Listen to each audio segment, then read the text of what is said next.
All right, we are recording, and welcome everyone to the fourth Divine Feminine Roundtable as the clock strikes 11:11 Eastern Time. We are joined today from, I have to first honor our galactic friends because we've got the Pleiadians here, the Syrians here, the Arcturians here, Melchizedek, the Dolphin Realm. You know who I'm missing? Obviously, Source is here with us too. We're going to be talking today about contracts. If it's okay, the first thing, if you guys will bear with me for 1 minute, everybody that's listening as well, what we're going to do is we're going to reach up into our heart space. And if you would please join us all just for 1 minute, just 1 minute, so that we can connect with our heart space and have the intelligence of the heart sing through all of us gathered here on this video now, and anyone who's going to be listening to this in the future. So focus your attention on the area of your heart, imagining the breath is flowing in and out of the heart space, breathing in a little slower and deeper than usual. And then make a sincere attempt to focus on gratitude, to feel gratitude for self and other and all on the planet.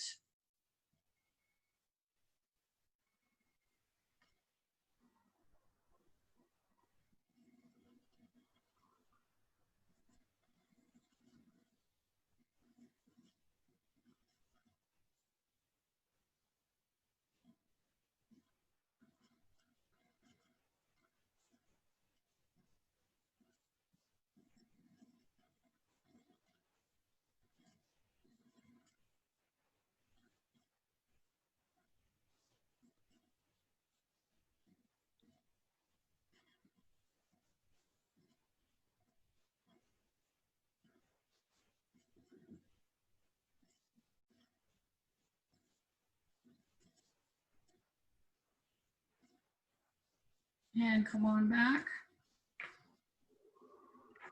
Thank you. So I'm going to do a little prayer just to sort of set the energy. Let the word God mean whatever it means for you. The light of God surrounds us. The love of God enfolds us. The power of God protects us, and the spirit of God watches over us.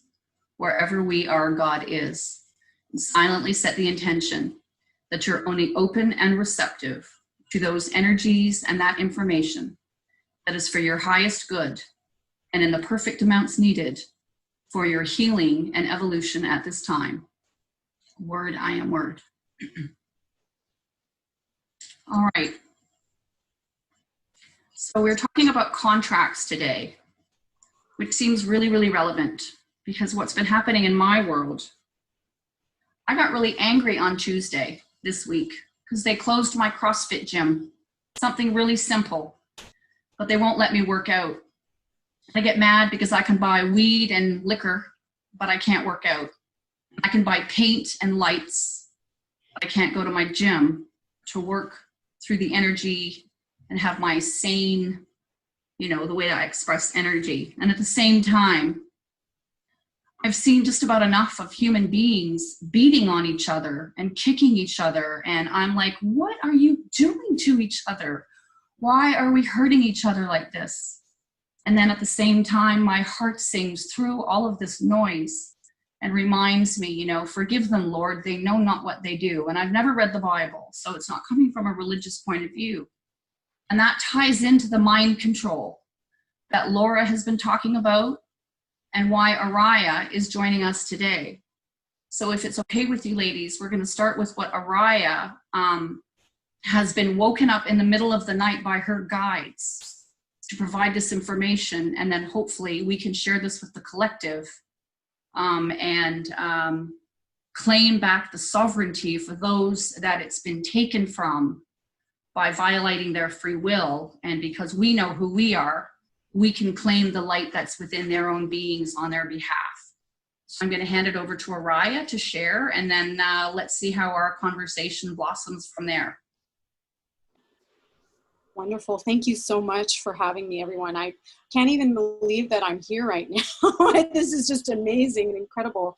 And I'm going to do a little bit of a long intro about that, because we are definitely all here divinely brought together, because how I even met Paula is just incredible. I was just following Magenta and Laura a couple months ago. I didn't even know, I hadn't known you guys, and I started following you guys, and I resonated with what you were posting. And so, and I've been looking at your profiles and things.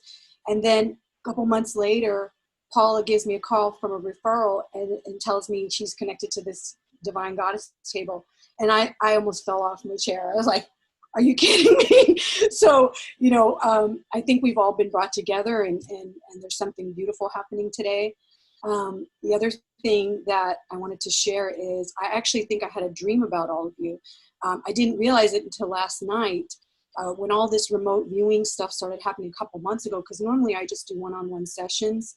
But a couple months ago, or 3 months ago, actually, I had a dream, and I said, how can I help with what's happening right now? And the dream was me dancing with these women, and we were all singing God Bless America. Now I know there's stuff going around all over the world, but obviously I'm here in America. I'm in San Diego, so and there's a lot of stuff going on here, centered here too. So I realized last night, this was the women I was dancing with were you. And I think it has to do with, what we're doing to help protect, transform, and heal, and bring things to light. And we all have a piece. And so I know what I'm bringing today is just one small piece of the puzzle. And so, I'm not the leader. I'm just sharing what I was given. So thank you for letting me do that today. I also pulled a card for us today, and it talks about wisdom. And one of the key things I see in this card, it says, ignorance is our planet's biggest enemy. Because this is essentially about mind control. This is essentially about us revealing the things that either are unbearable to look at, or that people can't possibly, they don't know where to look, or they can't possibly fathom it's happening, or just dismantling the unconscious things that have been happening with nanotechnology and things like that are actually creating mind control tactics that are against our free will. So that's why I'm here today, to help with that.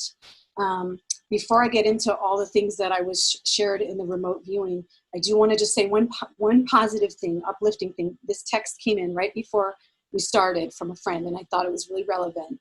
And it says, I have an overarching trust and understanding that our current world situation is a fabulous opportunity for a paradigm shift that serves the highest good. So I just want to say that because I know there's a lot of things that are really painful and challenging going on, but I also want to always bring hope in that, this is all happening for a reason, and we are transcending something beautiful. And I know you guys all know that, and I'm just sharing that as my intent of everything, behind everything. So about 3 months ago, like I said, I never really was a remote viewer. I just did one-on-one sessions with people as a healer, a Pleiadian light worker. And I started getting awoken in the middle of the night. And I had heard from a David Wilcock post presentation that a lot of times these groups meet in all time zones between 1 and 4 in the morning that are kind of doing some of these agendas that we're not necessarily interested in. And so I started waking up between these times, and I would be thrusted out of sleep and literally be projected into realities of these darker groups. And I would be projected into their rituals, which was very disturbing.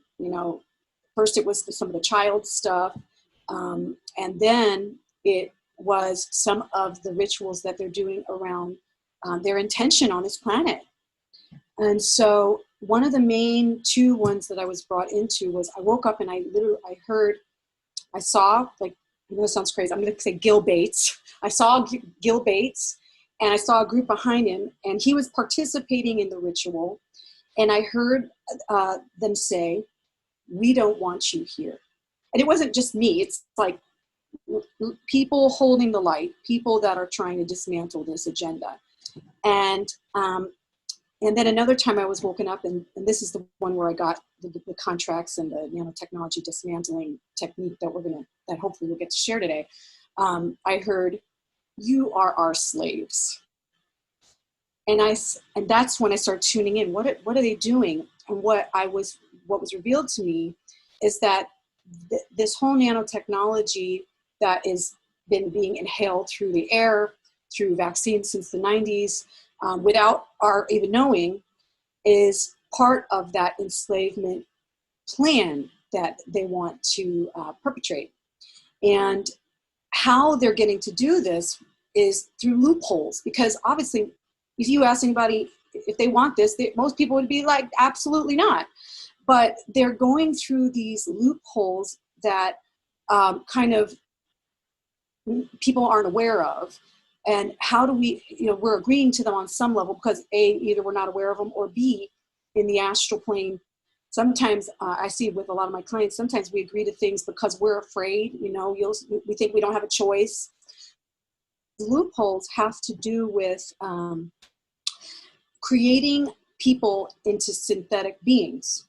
So if we're synthetic beings, we're no longer, they think, we're no longer sovereign because we're a thing now. We're not a sovereign being. And so how I responded when I was in that remote viewing, I kind of interjected. I said, no, we're still sovereign. We still have a soul. It doesn't matter if you try to turn us into synthetic beings. We still have a soul and we're sovereign, and that's not going to fly. But we do need to disconnect some of the energy. And so immediately what happened was suddenly I saw 144,000 souls appeared, and in this vision that I was in, and I was shown, and then Sanat Kumara was there. All the goddesses that are here were there, and I was shown the things that we need to cancel. We began to cancel these contracts together and cut the cords from any of the souls that either weren't conscious of it and wanted it cut, or that were coming in their astral body and wanted these cords cut. So we canceled these contracts, we cut them, and then I was shown using one of the Pleiadian tools how to dismantle the nanotechnology and how we do it on the etheric level, because even though it's in our physical bodies, we can make it null and void by dismantling it from the etheric. And then it's like, it doesn't matter if we're inhaling it. So I want to, so I'm going to just open it for a second if anybody wants to say anything. And then maybe we can go into some of the contracts and the dismantling of the nanotechnology with everyone who's going to be watching this. If you guys want to do that, I'm open to whatever. So that's a piece of my story.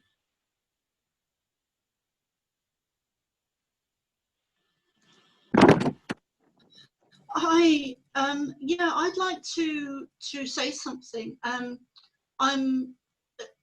Some of you I know, and some of you I don't. But so some of you will know me, and some of you won't. But I'm a channel for the Pleiadians, and recently, going back to when Trump first came in, I actually thought the guy was an idiot.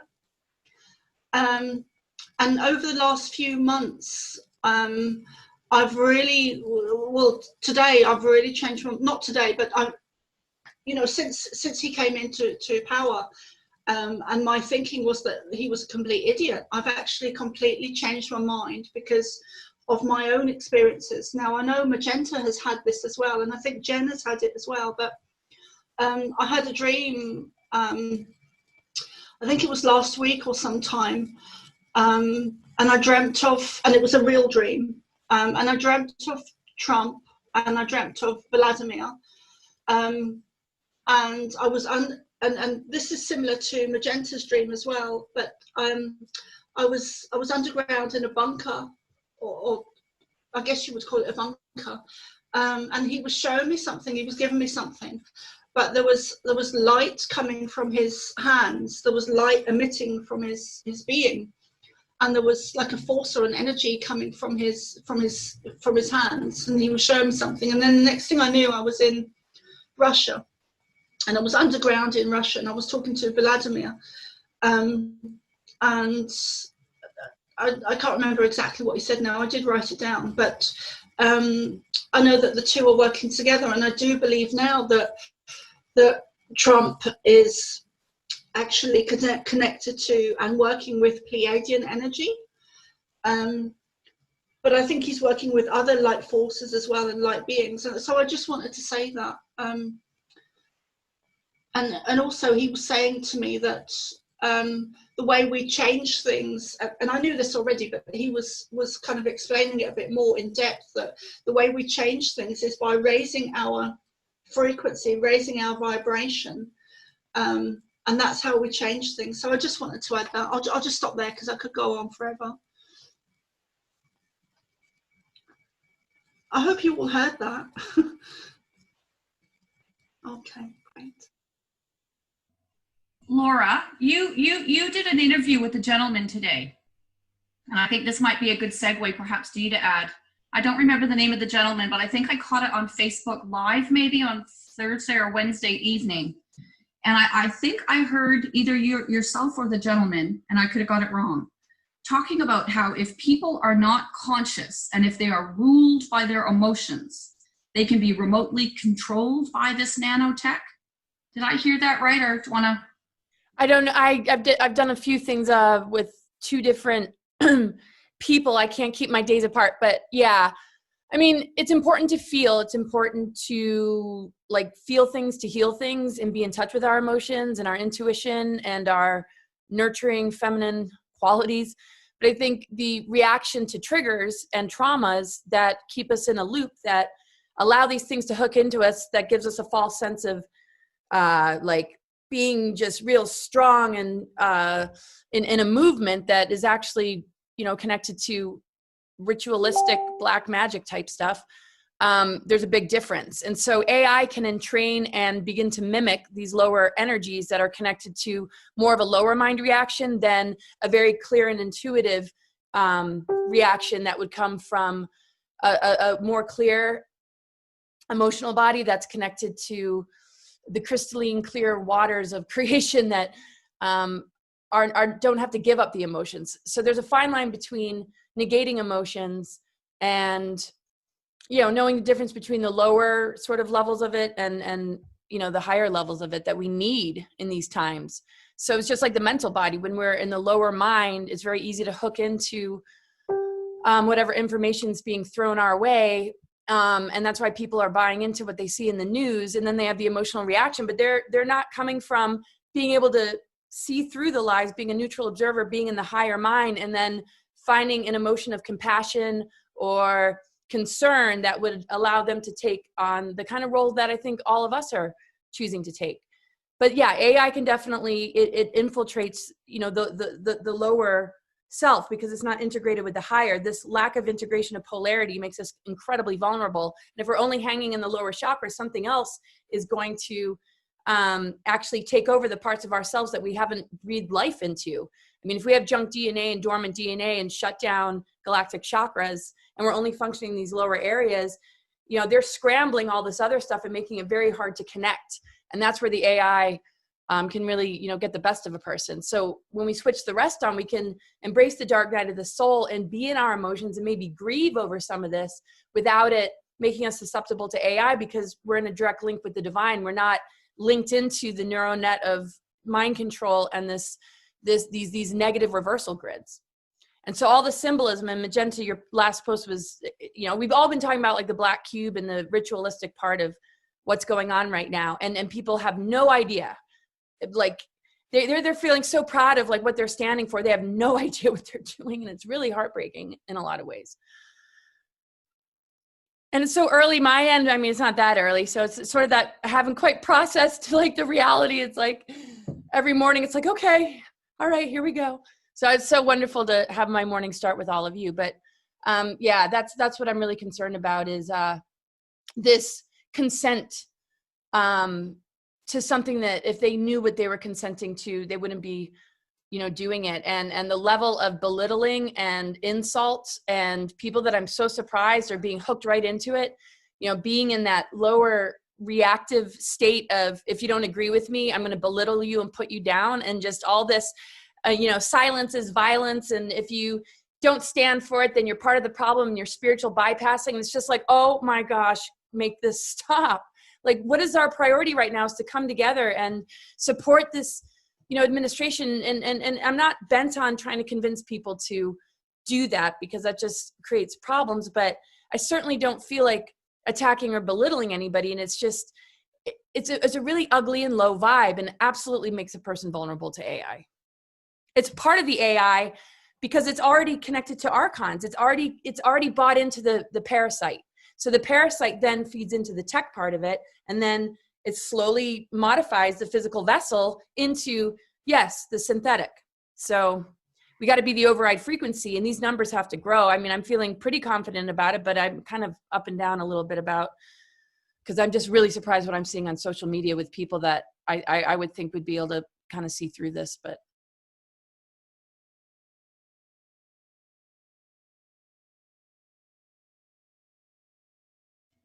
Go ahead, Patricia, you had your hand up. Me? Did you call me? Okay. Thank you for that, Laura. We really are in sync in so many ways. I'm sure we all are. And I just wanted to mention that I've been recently speaking, just recently did a podcast about how we seem to be forgetting that we do in fact have this incredible auric sheath. And it's like, sort of like spirituality 101A back in the day. We really, really embraced the idea of the auric field and how to replenish and amplify the field. And so when you think about how this field is many layers, the mental body, the spirit body, the emotional body, down to the physical, what I'm also seeing here, I personally believe that nothing can touch me. And my question that I posed the other day on my podcast was, how is it that some of us are crystal clear, that even though this machinery is operative, these nanoparticles are falling all over the joint, why is it that some of us are crystal clear, we're not touched by it, and others are devastatingly giving away their power to it? And for many reasons that we all understand, but one of them is they have no auric protection. They're just, if you really look at these people, and you have the psychic vision, you can see these people are just completely compressed in their auric field. Because back in the day, my first channeled work for the Syrians, they said, when these energies shift, you better have your miasms cleared, because if you don't, you're going to blow fuses all over the joint. You've got to have this bioelectric mechanism clear and flowing energy, or you're going to blow your fuses. And so when I look at these people, because like Laura and I have kind of been back and forth on social media, it's just like amazing to me that these people, bless them, but come on already. When are you going to understand that being in this absolute rage and negation is about you, not me? And at any rate, I think it's really important to help people to focus on this field of energy again, to remember that once you're shattered, your shield is shattered. And of course, there are so many reasons for that. That's how the stuff gets in. I think it's my obligation, at least as whatever I'm doing out here, to help people work on that and to really understand how vital it is to be shielding themselves in prayer, in meditation, in healing sessions, in groups, and every single day, every single moment, to shield yourself against the physicality of what's being rained on us, but most importantly, to amplify this shield so that it just can't get into the emotional body. And I personally believe we're capable of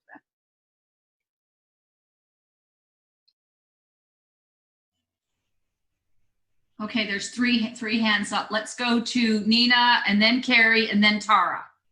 Thanks.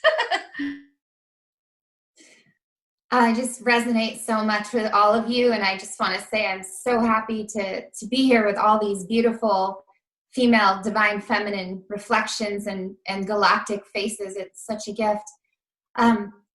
So I was actually going to tell Laura specifically, but it's so pertinent to what's happening right now.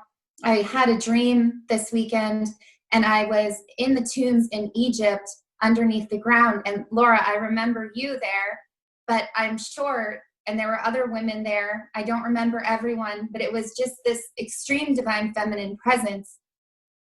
And there were hieroglyphics all around us. And what they were star codes and key codes to activate the breaking and dismantling of these altars. And so later that day, the Pleiadians came through and they started decoding this dream to me.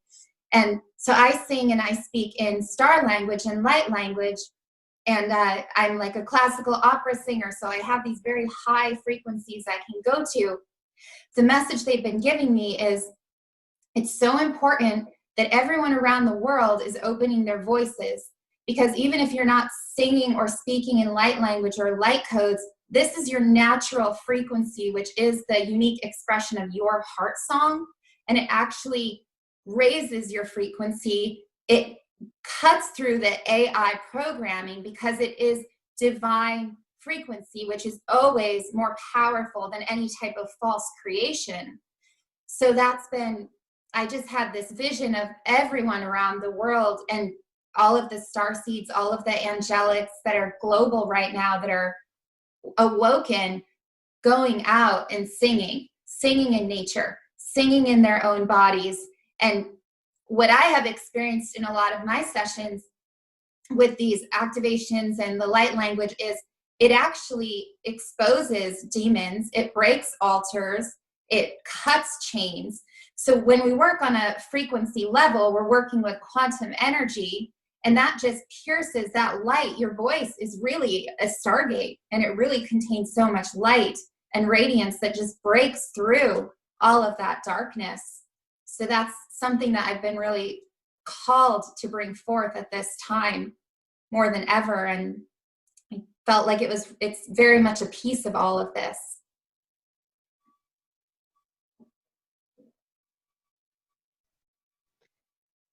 Hi, everybody. For those who I haven't met yet, my name is Carrie, and it's just so special to be in this group of amazingly powerful, heart-based, real and authentic women. And I know that the ones who listen to this broadcast will be so moved within themselves, male and female, to have that divine feminine activated and anchored within them. And something that I want to speak of is, I know Laura's done the most brilliantly beautiful YouTube on consent. And if anybody hasn't watched it, you absolutely have to, because it was one of the most real, most moving, authentic moments I have been privileged to witness. And what it was and why it was so powerful is because we witnessed somebody expressing righteous anger. And I think what we're seeing right now globally is we're seeing anger that has not been owned or transmuted or worked through by the individual. So it's unconscious anger, which can only be lashed out at another person. We're supposed to get triggered as conscious beings and as spiritual beings. Many people walk around with a misconception that they're supposed to be more perfect than they are, or they're never supposed to get angry.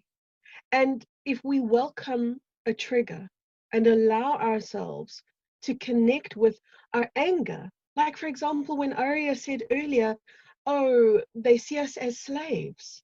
And I know that that's true. That should move every single one of us to go, what? How dare they? And in that moment, there's a righteousness in your anger. There's a righteous anger. And anger is the most powerful, potent force, because if any of you have ever taken the time to feel it, not suppress it, not lash it out, but just let it be there, it moves you to action. And it clears, it's a clearing energy. And once you allow that righteous anger that you've claimed, that you've owned, that you've allowed to surge and course through your body so that it can be transmuted and released, it will move you into a divine, justified, righteous anger, followed by the most welcome, most blissful relief that we could possibly imagine.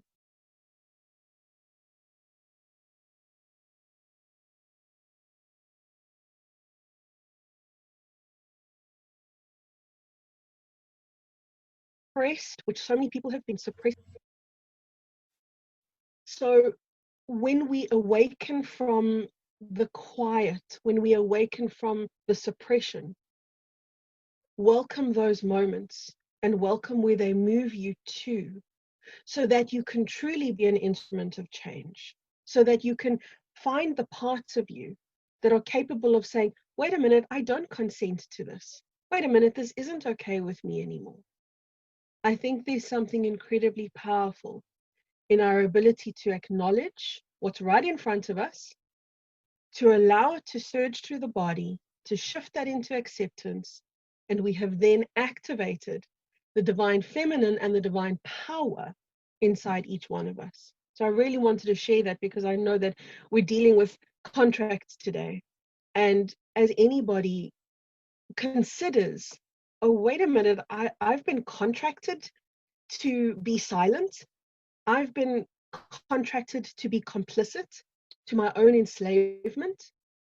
When we realize that, we get to break those contracts through the moment of non-consent. And I know we're going to do much more work on them as we continue this conversation, but the moment of non-consent and the moment of righteous anger, I encourage every single person to find it within themselves.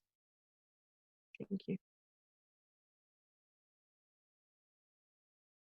My goodness, this is so powerful, sisters. Everything you're all saying, it's like listening to the multifaceted wisdom of the goddess. It's amazing.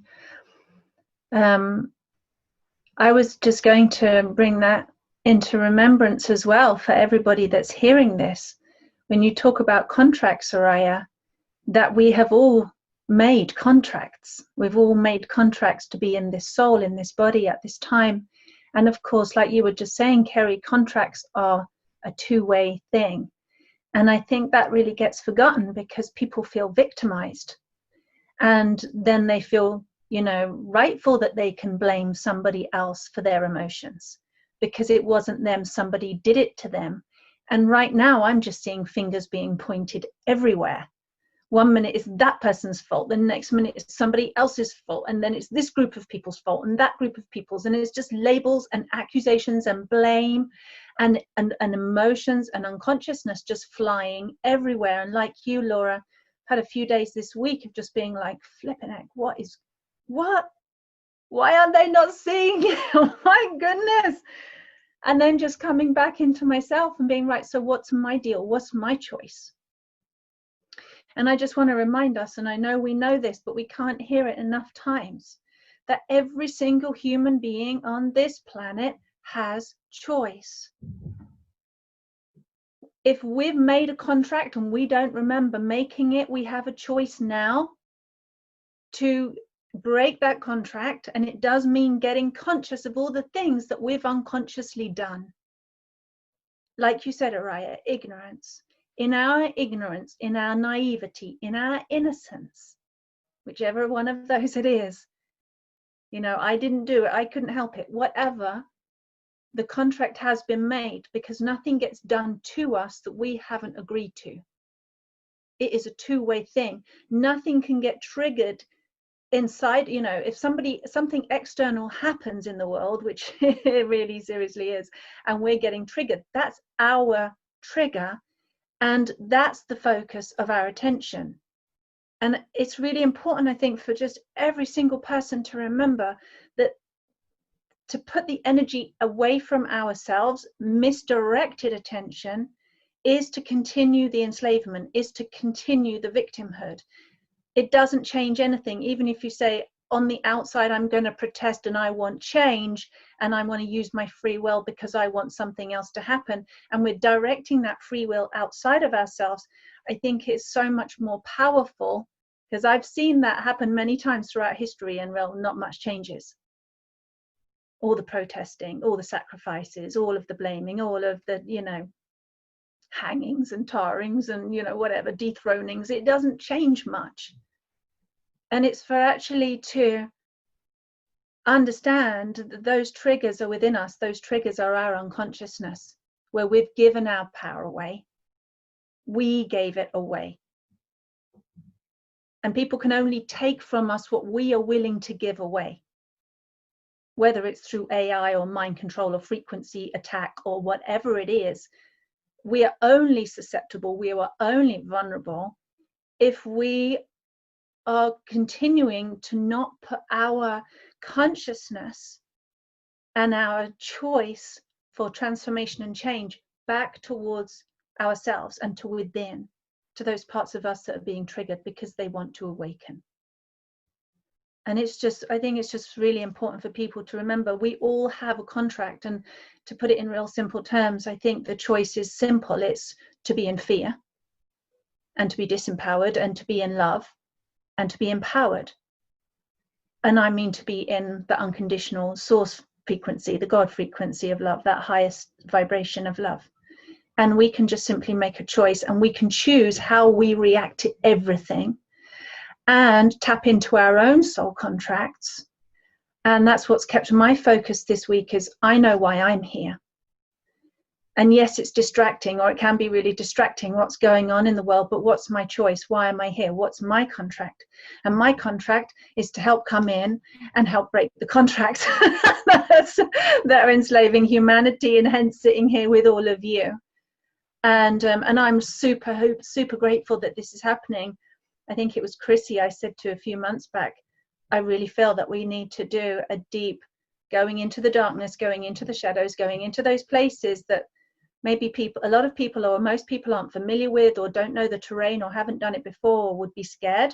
For those of us that don't have that fear, that know how to do it, to come together and to go there together. And now it's actually happening, and now we've come together.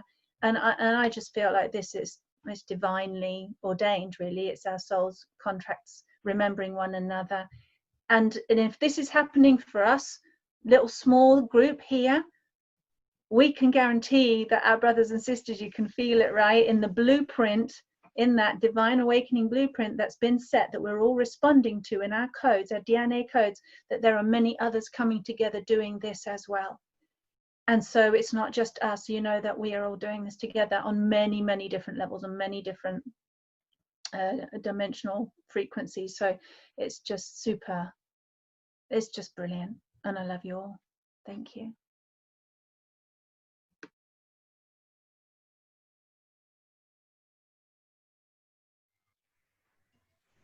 Mary Catherine, please. Oh, hi everybody. Thank you for that, Tara, and ladies, and so many new faces. Beautiful to see you all again, it feels like, even though it's the first time. Kind of what sparked very strongly when I'm hearing each of us speak as well is in holding these kind of spaces, and even as way showers, coaches, light workers, whatever names we're giving or we have been given, once we as decoders, if you want to call it that, as in we're decoding the DNA, we're decoding the AI, we're decoding the contracts. And we, as we do that, and as each person experiences that or sees us in the doingness of that, they also become sovereign in that too. And that was one of the things that was shown to me, that once it's like the children, how they learn, once they look at, you know, mommy, daddy learn, they're suddenly able to do it. And it's like this beautiful ripple effect from those that are coming into consciousness now, seeing each of us in this way, or seeing one, it's like a ripple, spark off. So I just love that we're here doing this, and I love the reach that this potentially has, and that everybody that watches this and receives this contract decoding, essentially they can go on and do that with their families. They can go on and do that with their children then can go on and do it with their friends, and so on and so forth, because it's in the fields of resonance after that. So I love that. It makes me very, very happy. And thank you for inviting me to this beautiful space.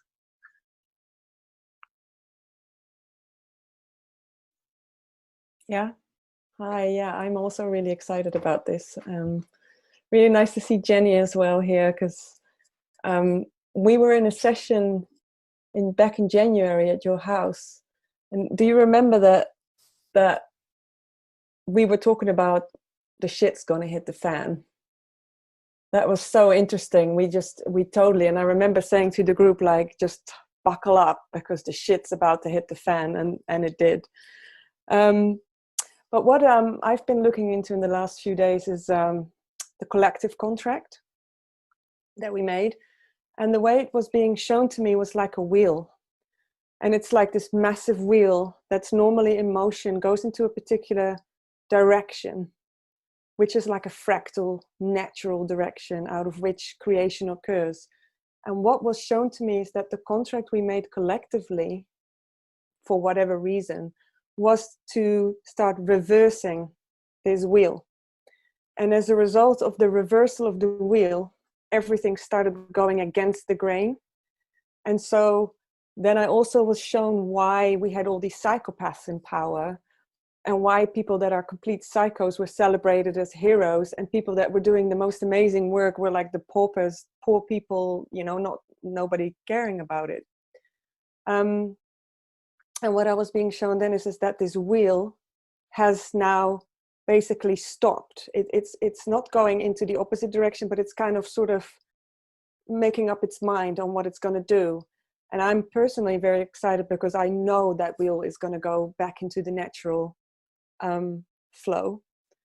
Yeah, so I'm very excited about that. And I'm also seeing really clearly how we are not the victims of this, that this was a really amazing way for us to really experience in the flesh. And I think maybe on some level we may feel that it's gone a little too far, because the suffering has been really, really, really extreme. But I do really feel that it's really coming to an end now, and we're seeing the last bits of that being played out right now. And in a recent channeling of Bashar, it was said as well, just right now, stay in the eye of the storm. And so that's really interesting. Once you're in the eye of the storm, you know it's very easy to get caught up in that storm, unless you're really aware of staying in the eye of the storm. And there's a real fine line, you know, between the eye of the storm and getting caught up into it and buying into that duality that's playing out right now. And at this very moment, it's the racial duality that's happening. But what I'm seeing, I generally don't tend to see things in 3D. I just see what I'm observing in front of me. And what I'm seeing is one big, huge ritual being played out. And I think it was Laura who said it earlier, that it's actually really quite sad. I actually feel a sad feeling when I see it, when I see these people kneeling on the ground. I'm just thinking, wow, these are innocent souls, and it's out of ignorance that, you know, and I think it's, in a way, it's, of course, it's great that we're standing up for people's rights. I'm always for that, of course. But because I can't see it just on the outer layer, and I always have to see the layer behind what's going on, I find it really, really, yeah, it's pretty upsetting to see the massive ritual being played out. Yeah, that's what I wanted to share with you. Thank you. Go ahead, Magenta. Thank you.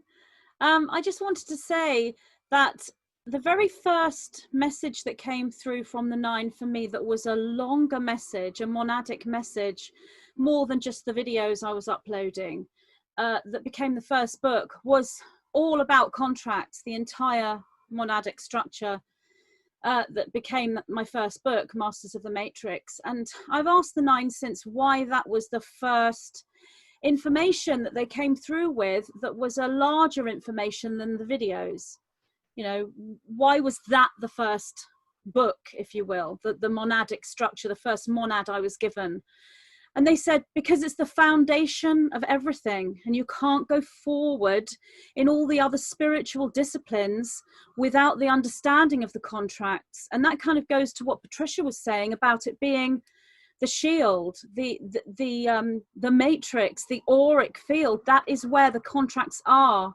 And they come in as a coded form, and we carry them with us. And if we don't understand that, if we believe a contract is something we made in the past before we were born, which we did, but if we always see it as something we made in the past and it's now stuck with us, then we can't move forward into changing that, because the way to change it is to understand that the past, the present, and the future are all one. So we can change the contract from the here and now, the 0 point. We do not have to wait to leave this body and then go back into a life between lives and be born again and make a new contract. We can change the contract here and now, both individually and collectively. So I feel that that's why so many light workers and starseeds are picking this up right now, because the contract was originally simply a coded formation for your journey of life, all the experiences that you needed, everything that you needed to learn in order to grow as a soul. The contracts are organic and normal and are supposed to be there because they're everything that we are. And that is what was hijacked. Those contracts were hijacked physically, psychologically, spiritually, and predominantly emotionally, because that is the link to the contracts. So they were hijacked and new contracts were put into place with these individuals who, and it's happening now, as Laura has said, as Chrissy has said, we're in the middle of a mass ritual, people posting black boxes on their profiles and people doing mass kneeling and everything else that's going on. They're creating more contracts, and that goes to Araya's remote viewing, where they're saying you are slaves. That's what they're continuing, that's what they're perpetuating. So we come to a place where we realize that we have mastery over this. We do not have to move into these rituals. But if we don't understand what the rituals are and we don't understand what the contracts are, then we can't move into that place of mastery because we don't know we're being enslaved. And that's the whole Great Awakening. We are now learning that we have been enslaved for many, many, many years. And we are now learning to come to the place where we make that declaration of sovereignty, as Laura did so beautifully, 3 weeks or so ago.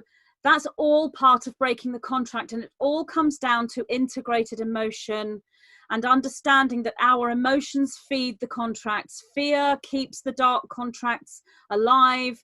They become a program within us.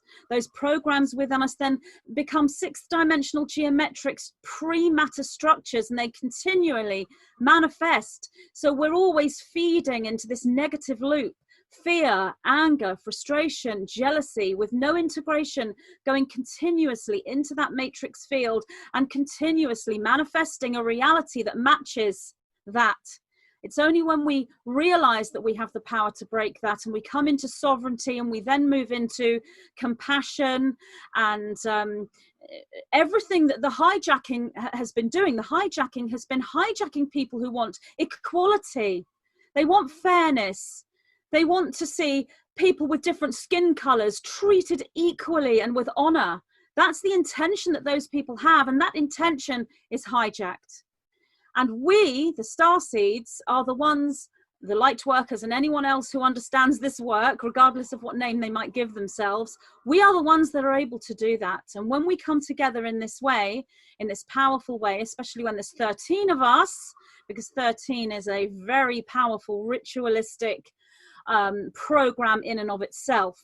I think we need to realize that some of these contracts that we come in with, we still need them. They're there for us because they are our organic contracts that we need to go forward with. For example, the twin flame contract, the contract with the connection with the higher dimensions, the contract to awaken, the contract that is the God contract. But what we don't want is this victim, savior mentality, this slavery mentality, the acquiescence to this dark power.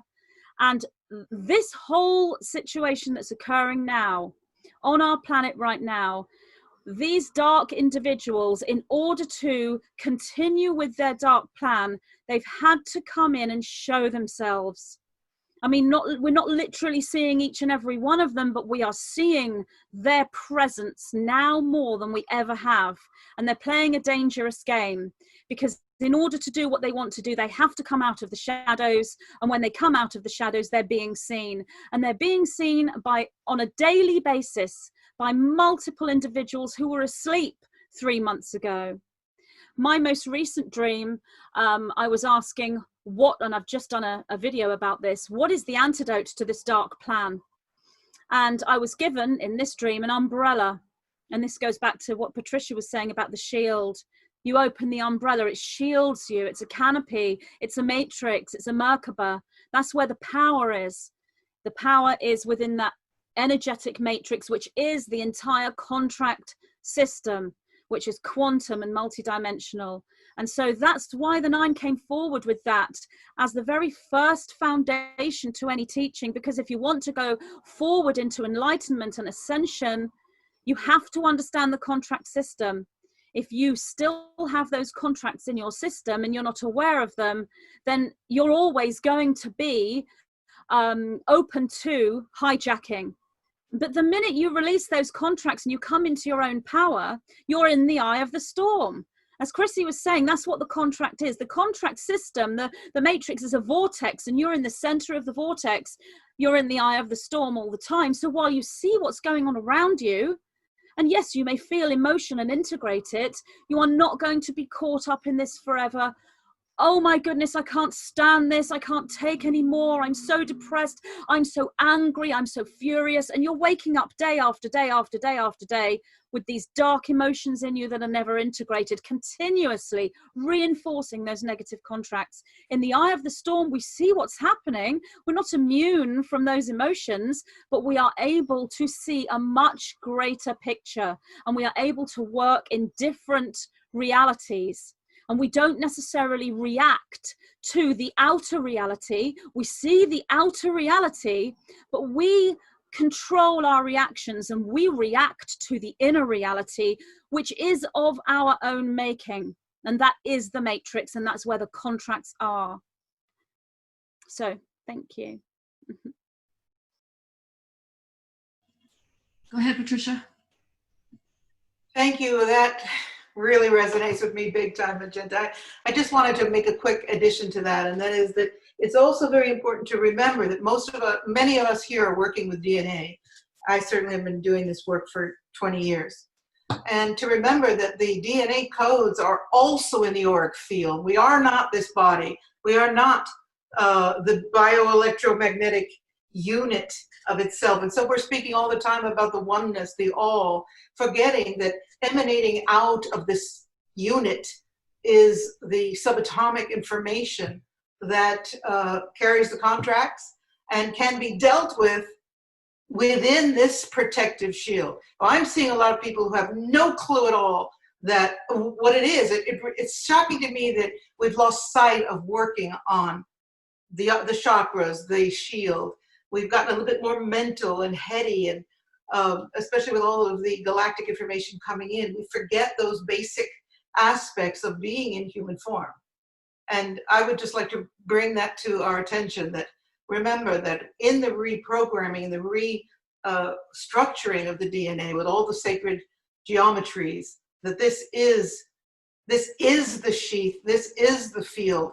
We can deal with whatever's coming in at that distance, because I don't believe it can come in to my shield. I really don't. So far, knock wood.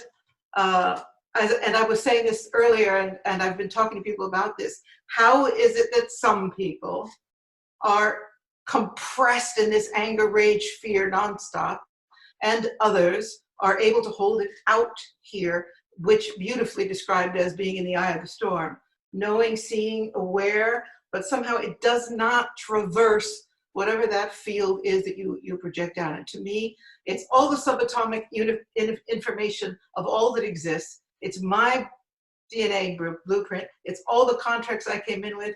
And absolutely, this is where you change those contracts. Because if you understand, you have a contract before you come into body, but then there's this beautiful free will zone called life, physical life, that you traverse for how many years before you go on out to your next destination.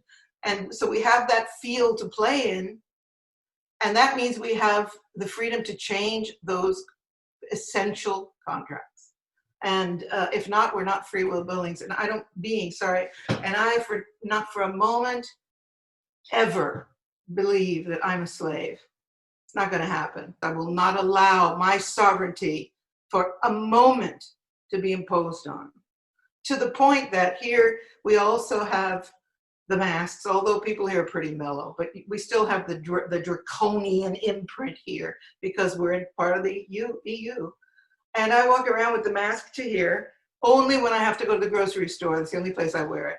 And I put it down to here and I walk in and they glare at me. But I'm not cutting off the oxygen, baby. I am not cutting off the prana.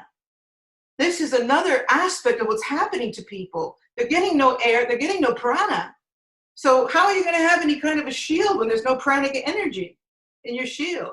So I walk up, if I have to wear that little thing, and I have an attitude about it and it shows, it's to here, I get in, I get out, and if they look at me, it's just a big smile. I will not yield to slavery. I will not accept omnipotence.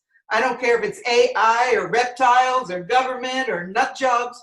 It cannot touch me. And when we, I'm getting emotional, we powerful women, we starseed, we light workers, we warriors, project that out into that shield of altered DNA as lighthouses for the world or whoever. Our world could be 2 people, it could be who knows how many. Then we're doing, if you want to talk about a contract, I honor that contract. I'm going to come to you in a second, Carol, and then Araya. So I just wanted to share really quickly, when I had that experience early this week of righteous anger, and at the same time, you know, forgive them, Lord, they know, because it seems like people have forgotten to think for themselves. Like they're not actually thinking, okay, hang on a second here. What's going on? I think I've heard continually people right now are waking up in great confusion. So what I've noticed in my world, it's so important to create peace in every moment, because I like stepped out my front door and it was beautiful and sunny and I had the birds, and you would never think that there's a riot going on anywhere in the world in my little reality. And so what I'm finding for me is just creating so much peace, taking those walks in nature, playing beautiful music, chanting and singing and staying in the heart space. To your point, what a great way to stay in the eye of the storm, because in the middle of that, you can see clearly and you can feel clearly. And that's where the heaven is, right? We know that we have to walk through this. We have to slow walk the public to, you've got people in place in power that are psychos, that do not have your interest at heart. We have to slow walk them from that point to the really, really dark stuff, the satanic stuff, right? The off-planet stuff, the slavery stuff. So we've got to get them there quickly. And it feels to me like it has to be so outrageous, so ridiculous, so completely insane that the masses will be like, please, God, what has come of us? Please help us. And when I think that cry finally is made, we're going to shift in our octave. That's what I feel. So the bringing peace is so important to wherever you are, whoever you're with. Go ahead, Carol. Thank you, Paula. With the soul contracts, the way I found part of mine is through shamanic journeying. So I began to channel the Pleiadians, and then it was during shamanic journeys that I was able to see part of my soul contract in this lifetime as a starseed, and my mission and my reason, my purpose for being here, why I was here, where I came from, what my mission is, what my purpose is, why I'm here. I won't say I was shown all of it, but I was shown the vast majority of it, the main soul contract. So I would recommend that with the time we're in now, you know, we've got a very short window of opportunity to be part of this and to make changes and to make the galactic, the leap of awareness and consciousness and ascension. And I would highly recommend anyone listening, if they want to know their soul contract, to go and do a shamanic journey, because it's higher or it's deeper than a meditation. And to me, that was my kind of one of my awakenings. So I would recommend to do it individually, a shamanic journeying. And also, if you want to see how you've known your partner or to see how you've known someone else. If you actually do a shamanic journey together and hold hands, you will both go to the same into the same shamanic journeying, because you've got a physical connection here by the physicality of actually holding the person's hand, but also, you know, with humanity as a whole. You know, everything is, there's so much going on at the moment on multi-dimensional levels, and lots of different 3D stuff going on as well. So we really are in a space where we need to let go of the old stuff, our old beliefs of what we used to believe, because we just need to let that go and let that fall away and step into into our divine sovereignty, into a new space, into a new era, into a new time, into a new frequency, into a new dimension, because that will take us forward. So we simply need to let the old melt away, fall away, disintegrate. But I'm no longer the person I was 6 months ago. None of us are. You know, everything is changing and everything is falling away. So we need to, so it would really help people, I think, for them to discover their own soul contracts by doing a shamanic journeying, or doing a meditation, or asking their guides or their loved ones or spirit or the Pleiadians or whoever they're connected to.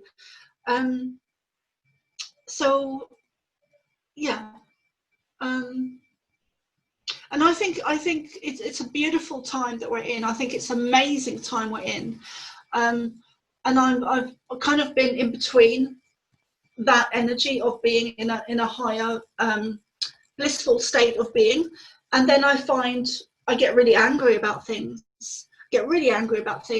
Not fear, but just anger. And Kerry made a good point earlier about righteous anger, that it's motivating and it puts you into action, and that's where you know, I've always found that anger does that for me. It motivates me, it puts me into action. So I think there's always a positive from a negative. So, you know, anger is not always a negative thing if you allow it to put you into action, into positive action. Yeah. And just thank you all for letting me be here. It's beyond words. I'm just so grateful to be here on Earth at this time. And for a long time, I didn't actually want to be here at all, because it was too different, too much of a lower frequency. But now I'm have realized more and more that we're here for a purpose, and it's not just our whole lifetimes as starseeds, throughout our whole lifetime as starseeds, but it's also this event on Earth. This is why we're here. So yeah, it's just amazing. So I'm just gonna put myself on mute. Thank you, Carol. Jen, you wanted to share something? Go ahead, and then we'll go over to Jen McCarty, and then we'll go to Jen first. Yeah. So.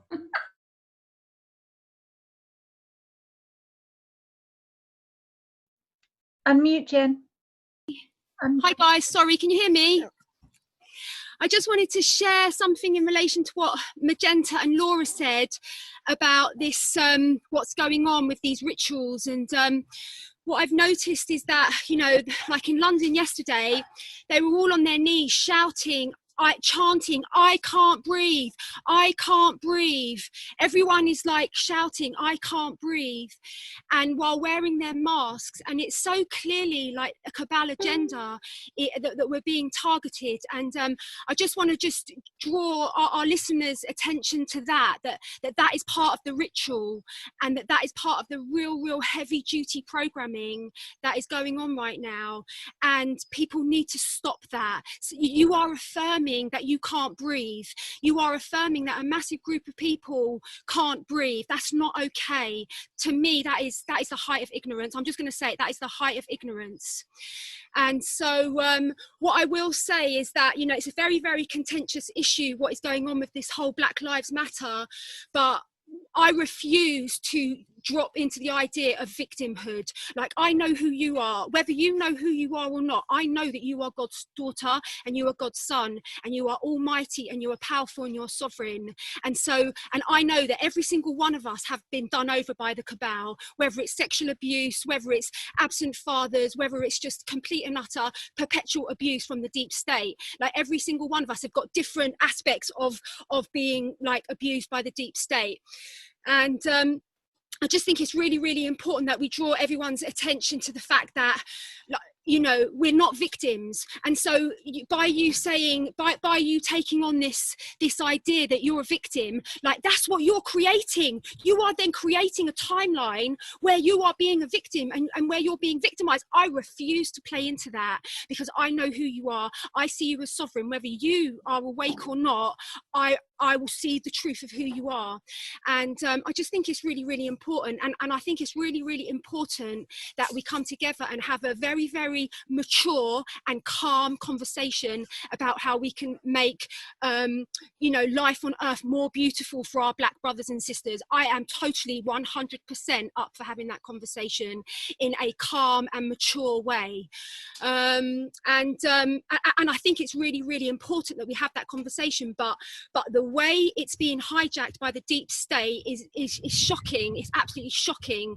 And I really, really hope that people who are watching this video are gonna like wake up and realize that we're being played. Like, your godliness and your power and almighty sovereignty is being played on a very, very high level, and you are being manipulated, and it's not good enough. Like, every single one of us has the opportunity to awaken out of this 3D matrix consciousness. Every single one of us has the tools to be able to find our God self, and it's freaking hard, and we must burn all darkness and all shadow. But everyone has the equal opportunity, no matter what race, no matter who you are, and that is a fact. It's very, very hard for anyone to wake up. It's very hard for anyone to be enlightened, but you must burn off your ego, and you must awaken, and you can awaken. And so I just want to just put that out there, that just really, really hoping and praying our brothers and sisters can wake up to this real dark ritual that the deep state is perpetuating onto the masses right now. So that's what I want to say about the ritual sort of BLM part of it all. What I would like to say about the whole sort of contract thing is that I believe that we make positive contracts and maybe you could say negative contracts prior to our incarnation. But I believe that the negative contracts, like maybe they are that you're going to be get tied up in an abusive relationship or a really, really super toxic relationship to pay back some karma or to learn about empowerment. Like, so I genuinely think that we have like positive contracts and negative contracts. But I think a lot of these negative contracts stay negative and become programs until we shine the light on them. And once the light is shone on a program, it's no longer a program, it becomes a choice. And I think it's really, really important that we call that we name that. So many of us have these programs which are part of this third dimensional matrix. We've all signed up to, you know, believe in the illusion up to a certain point whereby we have our awakening and we cut ourselves loose from the matrix. So and I know that for myself, when I had my awakening when I was 21 in the Himalayas, the first thing that my spirit team brought to my awareness was my contracts. And I was brought back to that time prior to my incarnation, where I made the contracts. And very, very quickly, I empowered my voice and my sovereignty, and I broke all negative contracts that weren't serving me. And so with my voice, I just spoke it out to the universe that from this moment on, I null and void all negative contracts that are no longer serving me. And I called on Archangel Michael, and I visualized his mighty Excalibur sword, and I just cut those contracts. And I think that it's something that most of us on the truly awakened path, it's like the first thing that we realize that you know, that we have to like check where we're at with our contracts. So positive contracts, and I'd love to share with you all like something really inspiring around like positive contracts. So I used to be a fashion designer for about 11 years, and then when the universe really pushed me into this role of being like a teacher, way shower, and whatever it is that I am. And so as I was transitioning careers, it was like I was quite resistant, because I loved being a fashion designer, and I was really afraid to suddenly like go into a new career and not have an income. But my team were like, no, you are not being a fashion designer. The world needs you. The world needs your voice. You've got to get out there and do this work. So I was like, okay, I've got no choice in the matter. And so I went up to Glastonbury tour, like on the day that I decided, like I committed to this path, and I said a prayer, and I called all of the brothers and sisters that I have made a soul contract to work with in this lifetime. I said to them all, I call the higher self of every single brother and sister that I've made a soul contract to work with in this lifetime. I am ready, and I am here, and I'm willing to serve you. And from that, like literally within the first week of my sort of like new business career path, you could say, I earned more money that week than I had been in absolutely like months as a fashion designer. So that's a really beautiful, like our contracts that we have with our brothers and sisters that we've made a soul contract to work with. And I share that with my clients, and it's just really powerful. So putting down the stick. Love you all. Thank you, Jen. I want to come back after to the BLM movement and all that stuff, but Jen has something we're going to share right now, so we'll come back to that after. Thank you. Feeling the sisters in this space so strongly, and thank you for speaking into Glastonbury tour just then, Jen. It's like, hi. Yeah, look, I want to bring in the element around contracts of the embodiment, our embodiment. And I have had an interesting journey in that much of my time in other lives has been disembodiment. So the gift that has given me is a sense of seeing everybody and how much they occupy their physical space. And I understand contracts because I have broken every single one that was humanly and inhumanly possible by the contracts of disembodiment that so many humans have been in for such a long time. And what was really interesting this week, there was so much beautiful sharing around children, like children, the children.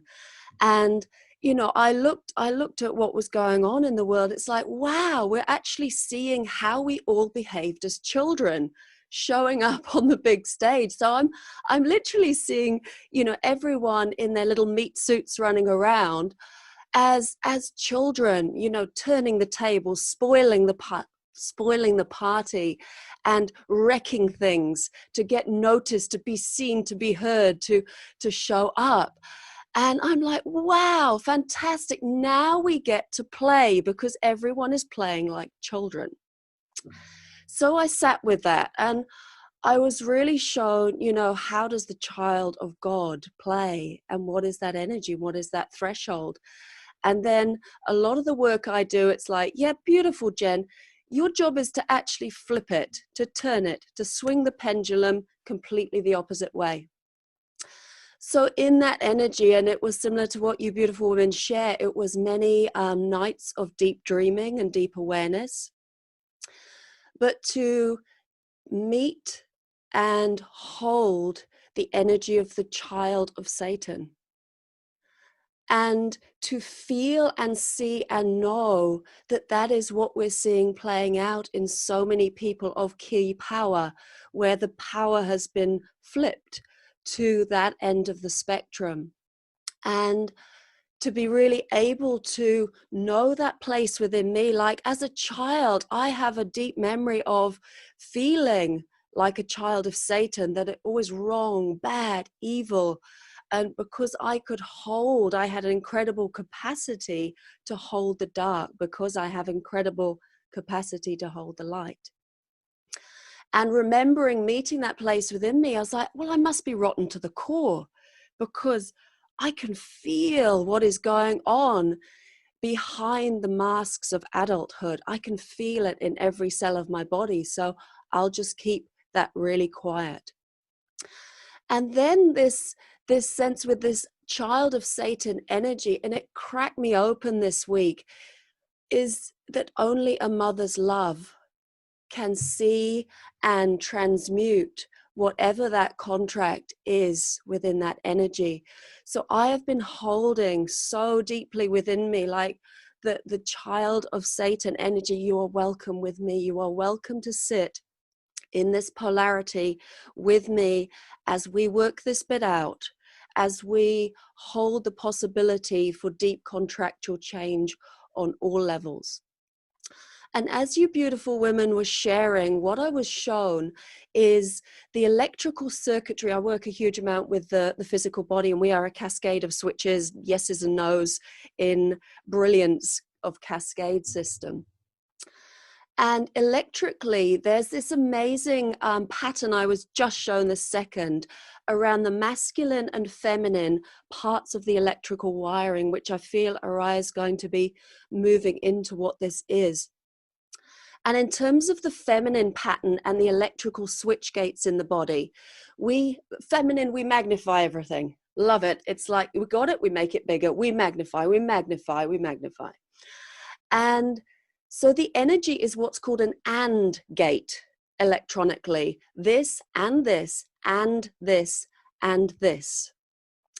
The satanic switch, if you like, or the flip side or the pendulum swing, is what they call a NAND gate, which is not an AND gate. So it can get sold as an and, yet actually it's a NAND, which is not an and. So it is deception woven in to the magnification of the feminine body.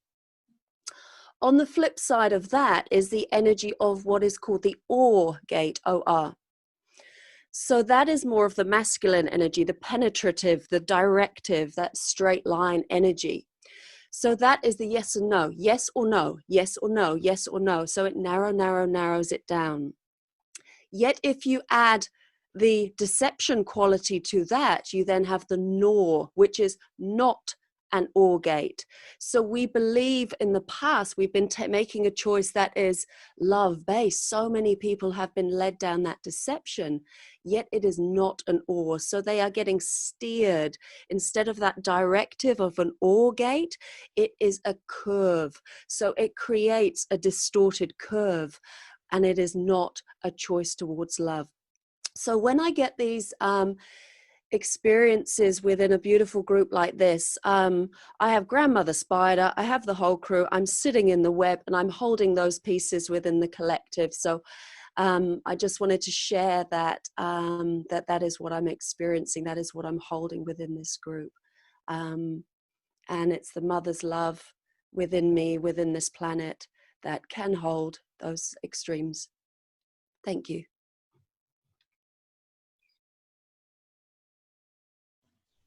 Thank you, Jen. Okay, does anybody else want to share before we go back to Araya? Nina. Okay, Nina's going to share, and then we'll go back to Araya and we'll go through the contracts. Is that cool? This is just so brilliant, and I just wanted to share that with my own journey with contracts, what I had to come to was really facing that if I carried a lot of these divine feminine archetypes and I had had these lifetimes that I could remember, what was the shadow aspect of that?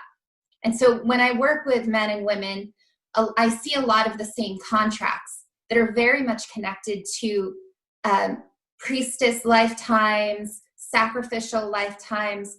So what I would invite people to do is when you're looking at your own contracts and you're saying, what could my contracts be? You really need to look at your shadow. What is happening unconsciously, or what keeps being recreated into your life? What do you keep continuously attracting that you're going, what is it like? I'm wearing a sign that says, you know, abuse me. In some ways, what's happening is you're becoming aware of this contract that you are embodying. And so for me, for example, I had to really admit, okay, I continually attracted sexual abuse. I continually would walk down the street and men would say the most sexually horrific things to me. It was like I could be wearing a paper bag over my head. It didn't matter. It had nothing to do with what I was dressing as or anything, which finally led me to realizing I had a contract to be a vessel virgin. I had a contract to be a sexual sacrifice.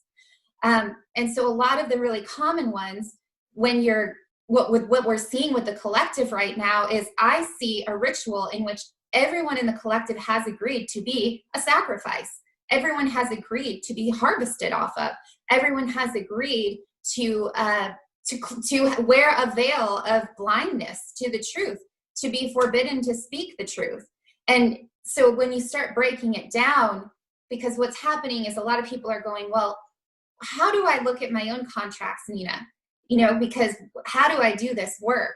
And so I think that it's really important to really look at what is it that I am saying unconsciously yes to in my energy field that I continually attract. If I'm having issues with money, perhaps I have a contract to be in poverty, or to glorify poverty, or to believe that that is sacred. So I just really wanted to share that piece because I think that it's important for everybody to hear that. And a lot of what we're seeing is the reversal of the priestess, the reversal of the priest. They are essentially hijacking the most sacred things that we participated in, that we know how to do. And they're hijacking the codes, which they can't do, but that's what they're trying to do with the collective ritual that everyone is participating in.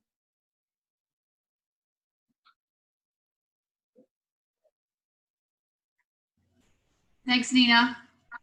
Thank you. Okay, so this is probably a good time for Araya to Mary Catherine wants to say something really quickly. I know. Totally quick. It's about actually the timeline convergences, where everything that we're talking about is essentially this massive timeline convergence and the manipulation of a said direct timeline that they're trying to create through the contracts. That's all I needed to say, is that we're recognizing that. That's it.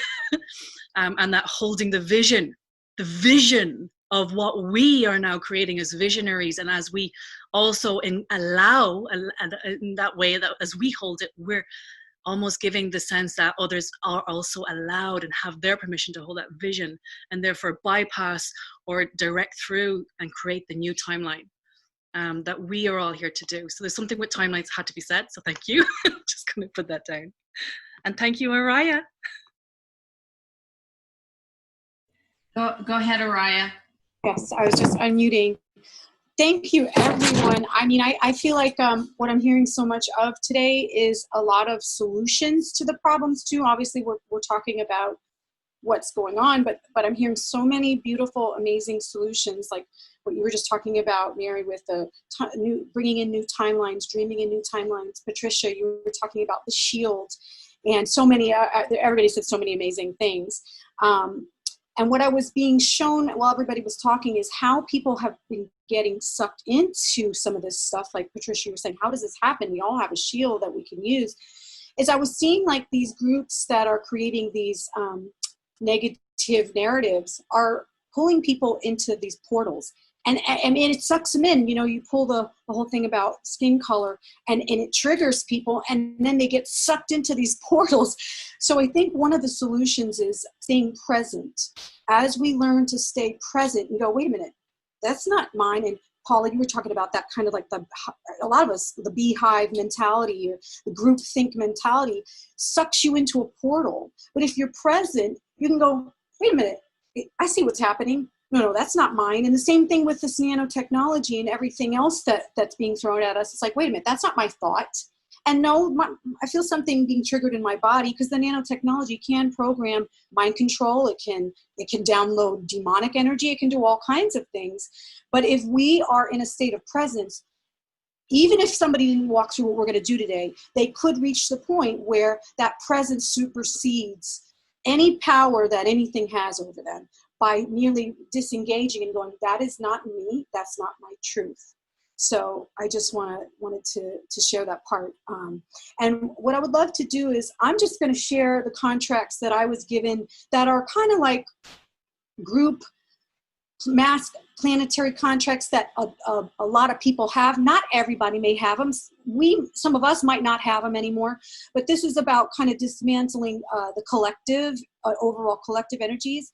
And then if anybody, and I'll walk us through, the disengaging of the nanotech part too. And then if anybody wants to share contracts that they also are hearing that we need to release, throw them in. This is just everybody put in whatever they have to share about this. And so I wanted to add something Nina said as one of the contracts, because that to be a sacrifice, considering what's going on with the whole BLM movement and everything like that. I think that's been added to the collective right now, that, and that's the thing, the new contracts, they come in place. Some of them have been anchored since we were born or before that. And some of them are new ones coming in that are, that's what I'm saying, like they're trying to kind of get through these loopholes, and they're like, well, let's try this now. Oh, let's try this now.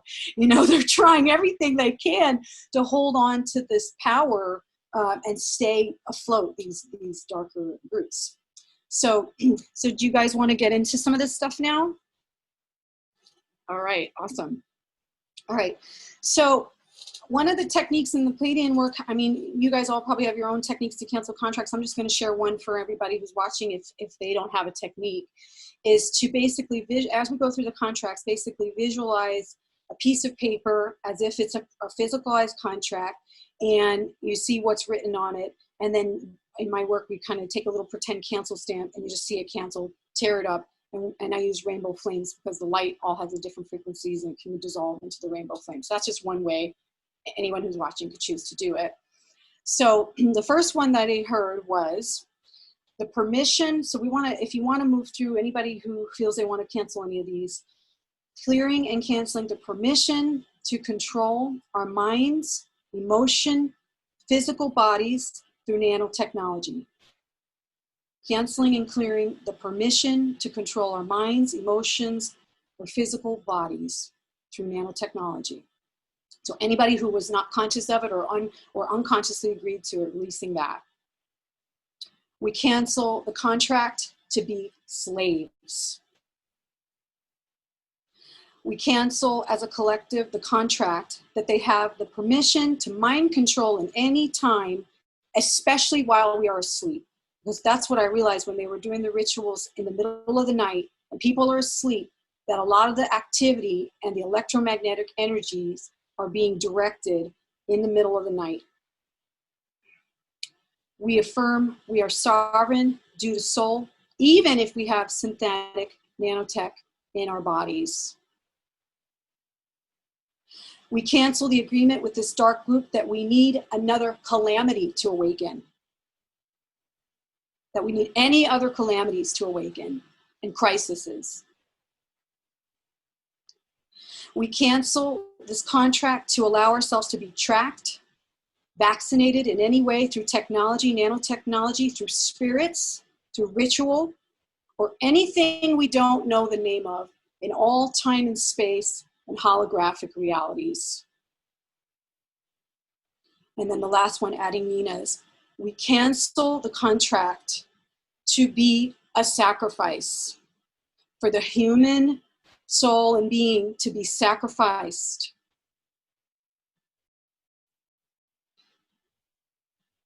And so it is, so be it. And I still want anybody, I'm going to go through the nanotech thing now. and then please, everybody add whatever other things you want to clear or cancel. So we summon now Archangel Michael of the Light to be present. And I'm just going to bring in the beings that taught me this technique, the Pleiadian emissaries of light, to be here. And we could choose, if this is a way that works for you, to see ourselves projected onto a golden screen. So this is like our healing screen, our etheric body being projected onto this screen. And what I was shown we can do is, because violet is such a high vibration, we throw violet at the screen and ask for it to land anywhere there is nanotechnology devices. And what I was shown is they look like little bugs. They're microscopic, but you could just see them as like, you know, whatever size bugs. And you may see 1, 2, you may see 100, wherever it lands.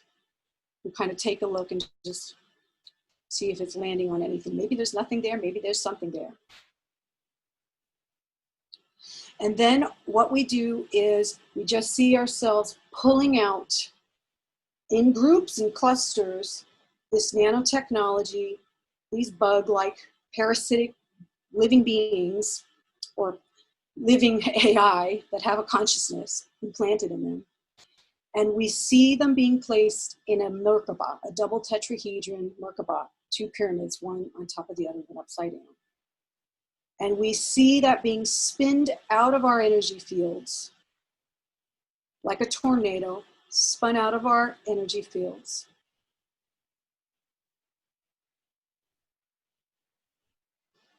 And we hand that to Archangel Michael to transmute. We hand this Merkaba. And in the Pleiadian work, when we remove devices, this is really simple, similar to when we remove the implants from the ETs, the other darker ETs. We see if there's wires there. So we also go ahead and imagine you got a little eraser, and we go ahead and see if there's any little wires left over after you remove the nanotech. And you go ahead and just erase the wires. Anywhere in your body, just go around and erase.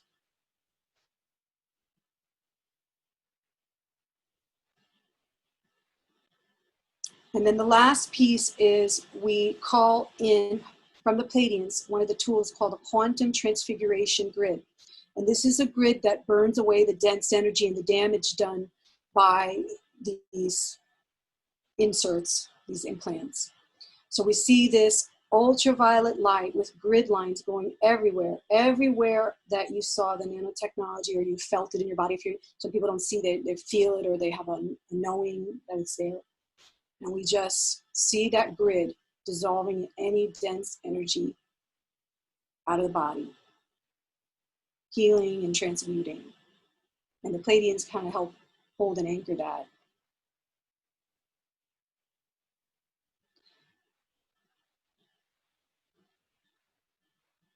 And then we just give thanks to any of the beings that are helping.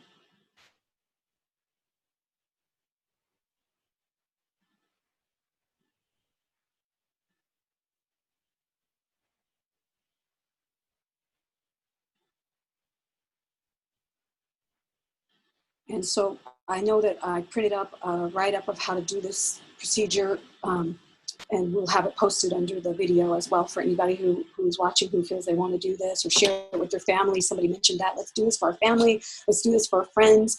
We need to do it over and over again because it is etheric. So the more you clear something in the etheric, the more it can show up in the physical reality. So we could check in. You could use this once a month, you know, because we're outside still breathing the air and dealing with stuff. So at once a month, check in, do I got any this month to clear? And this is one of the ways, you know, that I think could help. So hopefully it was helpful to everybody. And I'd love to hear what anybody else wants to add. And you guys are also amazing and powerful. And I'm such in gratitude for being able to share my little part. So thank you. Thank you, Araya. Thank you very much. So that was for everybody here, obviously, as we gather in great strength, but for everybody too that is listening that might not have awareness of these techniques. So now I'm going to hand it over to Laura, because you mentioned, Laura, you've got something you want to share to us as well. And then I could talk like for another hour. I could stay on the phone with you guys all day long. Yes, so that's all so powerful because it's energy maintenance. When we draw attention to something, you know, we are able to like move it out. Our higher selves, our connection with 0 point unified field is something that is needing to participate in the physical realm to burn through the net, to burn through whatever is blocking the signals with our own divinity. And that's going to actually help clear things, you know, for other people. And so it requires energy maintenance, just like our physical space requires us to clean up after a meal so we can make a new one, or else germs come, parasites come. So our inability to have energetic maintenance makes us incredibly vulnerable to parasitic attack. And because we're dealing with exploded planets, galactic wars, and things that basically were targeting the balance of the masculine and feminine to the point where it turned our DNA into junk DNA, because that separation and division got greater and greater, you know, to me, you know, it opened up a portal for these warring races to come in that feed on and thrive on, you know, this imbalance and this chaos and this, you know, divide and conquer. So we came here for soul and spiritual development. And one of the big things that we need to remind ourselves of is that we're integrating fragments. We're needing to come together. We're needing to find the balance. We're needing to connect with the earth and help with the repair work of the earth grids that have been messed with, so that we naturally are born into a world that holds that disconnect, because the planetary body and the grids have been attacked just as much as our own personal DNA. And so, you know, people forget that they're here for spiritual and soul development, and they're so wrapped up in wanting to feel accepted that it's very easy for them to be indoctrinated, because there's a reward system connected to it. And they might not have gotten approval from their parents, so they get approval from cults or secret societies or, you know, these movements where, you know, somebody's going to pat you on the back and say, you know, here's your reward, and you're doing great. And, you know, well-intentioned people who don't realize they're serving a dark agenda, that just are still dealing with a broken self-esteem and just don't know how to get over the hump. And so this is what I feel a lot of our contracts are, or at least mine, is to go through those dark night of the souls, to face things like a Mars recruitment or being steered into a timeline I didn't want to be on, and to face all those things that said, you don't have a choice, you're coming with us whether you like it or not. And to say, oh yeah, watch.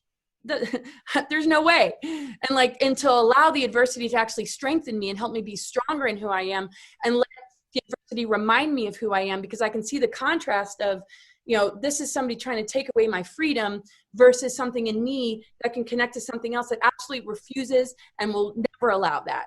So the support I want to give humanity is how to get through these initiations, because their growth is being stunted. And just like you guys were talking about, the hijacking, the intent that they have is being hijacked.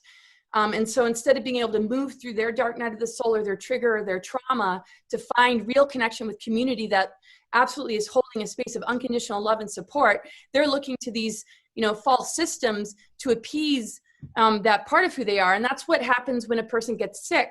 They sometimes will go on a pharmaceutical. If they're having a breakdown because they can't handle a download, or if they're having, you know, a Pluto transit crisis and they feel, you know, really lost, there's not enough support, which we're holding for the planet, and that's why we've all come together. But in society, there's not enough support to breathe through that stuff and understand that it's a huge part of awakening, and it's a huge initiation that's going to help us to connect. Instead, they're like, I'm going to go on a drug and mask it, or I'm going to join this, and they're going to tell me what's wrong with me, or they're going to tell me how to do it, and then I'll be rewarded, or I'll be cured, or I won't have to feel. And so it's hitting us at every angle. But, you know, I think the fear of people's own personal sovereignties are so afraid to fall back on themselves. And religion has really distorted their connection with the divine, that they don't realize that after you go through the dark night of the soul, you find your source, God, divine blueprint within, which connects to, you know, what is outside of us. And it begins to clear the fences and seals that have been placed in our DNA. And, you know, so to me, it's just this stunted growth. And if people can see that adversity as a part of the contract, you know, to become senior to these lower forces, to be face to face with it, and then make a choice in that moment to say, I'm going to choose me, I'm going to choose love, I'm going to choose, you know, somebody who can actually listen to me and help me work through this shadow stuff, or help hold space for me to become a sovereign being, versus connecting to something external that is basically, you know, owning the process, because a huge portion of the collective consciousness is being owned and steered. So to me, it's like all of these are initiations.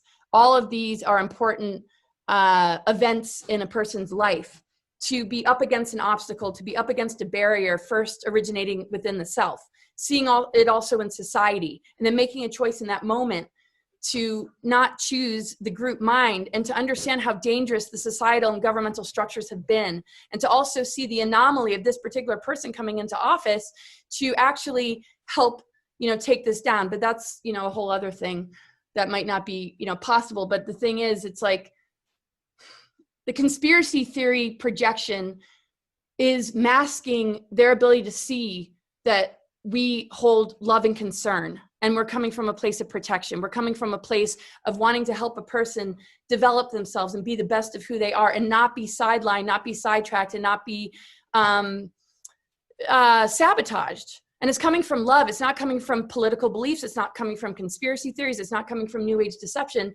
And if those people could just get true enough with themselves, they'd be able to see the intent of beings like us that are coming with this, kind of love.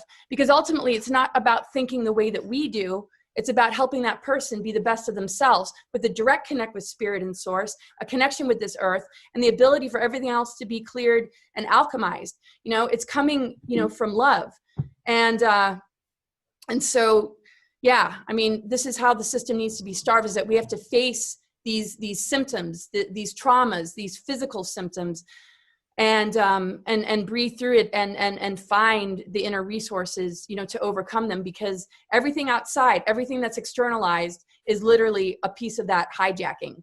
But if we, can encourage people that there are a lot of us that can just hold space for a person to move through that dark night of the soul and move through those initiations, all of those events in a person's life connected to the initiations from these outer planets are going to help upgrade their DNA. And there's that choice in that moment when we hit adversity. Are we going to allow ourselves to grow and transform? Or are we just going to hand it over to somebody else and say, I need to join your group. I need to have you do it for me. I need you to give me a drug because I'm so afraid of myself.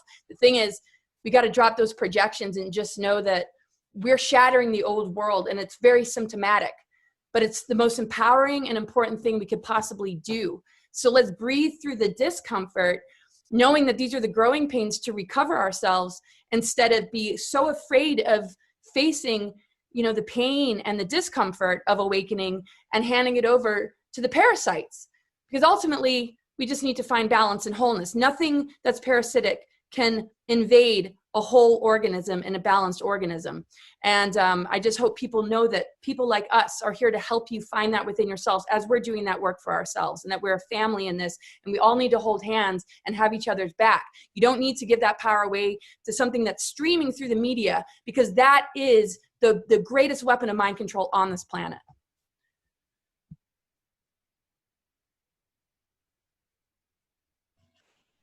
I feel like it's like boom, boom, like the couple of things I wanted to add.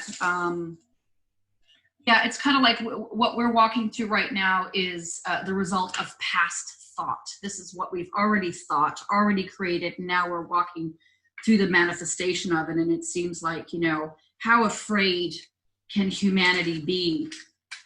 And then I'm going to change gears because I got two little thoughts, and then I'm going to blow it up completely.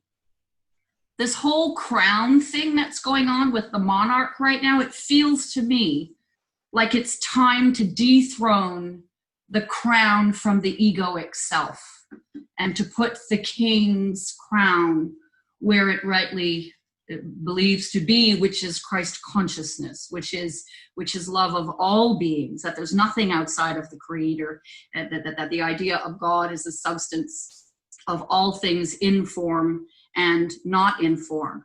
So I thought that I wanted to share. And then I'm going to blow it up a little bit, because here in North America, we're already seeing pictures of this fellow, George, where he hasn't actually left the planet, that it was all a big hoax. This is already starting to surface. And for those that follow Q, there have been a couple of posts even that he's been implying, hello, George. Now, more people have died, have been injured, have been hurt as a result of these protests than the original intention with whatever they were trying to do with the police officer that had a long connection to the gentleman. Because it seems interesting, nobody else is allowed a funeral right now, but this man was given a funeral with the golden casket. Isn't that tied into ritual as well? And then how would humanity feel if this whole global riot was started or rather that whole false flag, if you will, was created to start this riot globally. And it's not even true, because as Jen mentioned, it has been infiltrated. It's been infiltrated by the group, I don't want to say the name, but the MB. That's what insurgents is.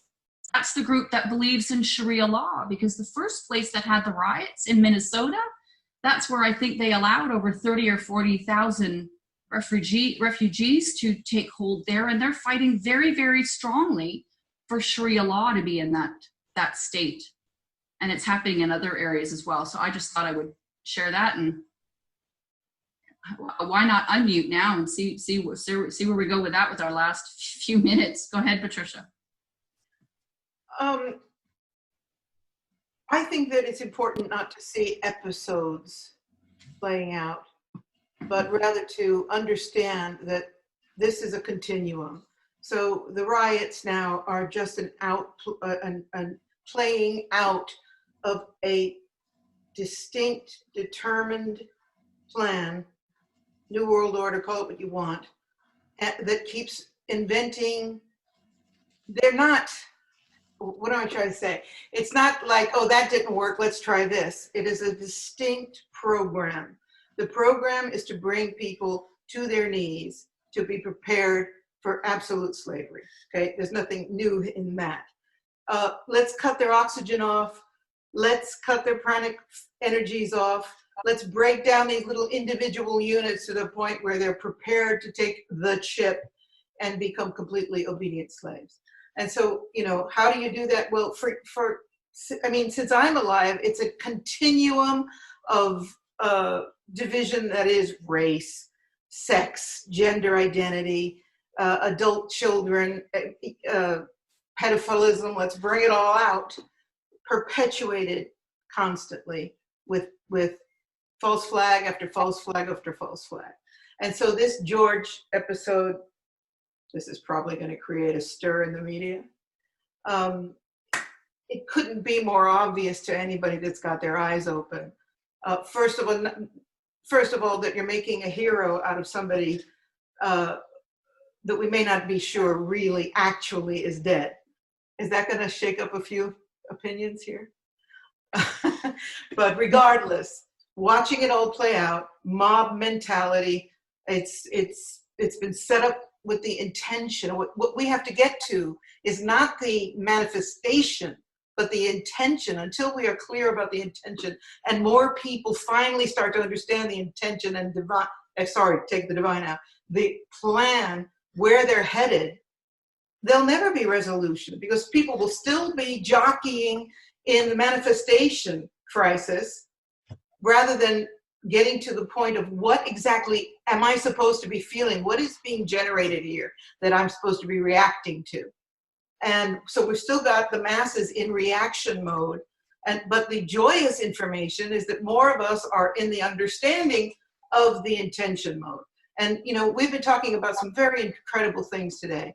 And, you know, intention the word has come up several times. And for me, intention is everything. In order to understand anything, I have to see the intention behind it. So the disruption of the planet of civilization is the intention to take us into obedience. And there'll be another. What'll come after this? People are talking about now the invasion, the fake invasion is next. But what's very exciting, when we have to hold on to and share, is that it's not working, right? We had what was before the virus? Pick your poison. Let's remember the pink hats, the hatred, the Donald Trump syndrome, hate, division, and always understanding the intention is to divide and conquer. And in comes Trump, and I'm going to have to speak my mind about Trump, because whoever said, I think it was maybe, I don't remember, but when I first saw Trump, I thought, well, he's trying to look like an idiot. He's going out of his way to look like an idiot. And I saw the energy and I thought, yeah, no, I'm in conflict here, because I'm hearing an idiot, I'm seeing a light being.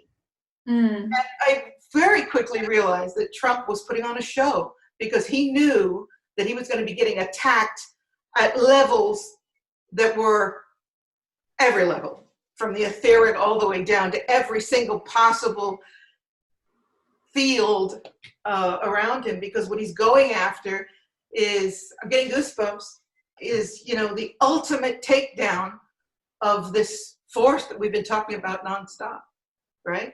So I'm looking at an idiot and I'm feeling a light worker, and I was conflicted, and I think some of you will agree. I was conflicted until I realized that, okay, what he's doing here is disarming. He's making it look like he's an easy mark. He's disarming the big guns that are going for him on high levels, and he's taking them down to the chattering box level.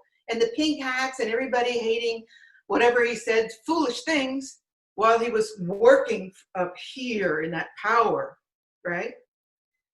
And now that it's show and tell time, I think we can all feel that he's coming into that power.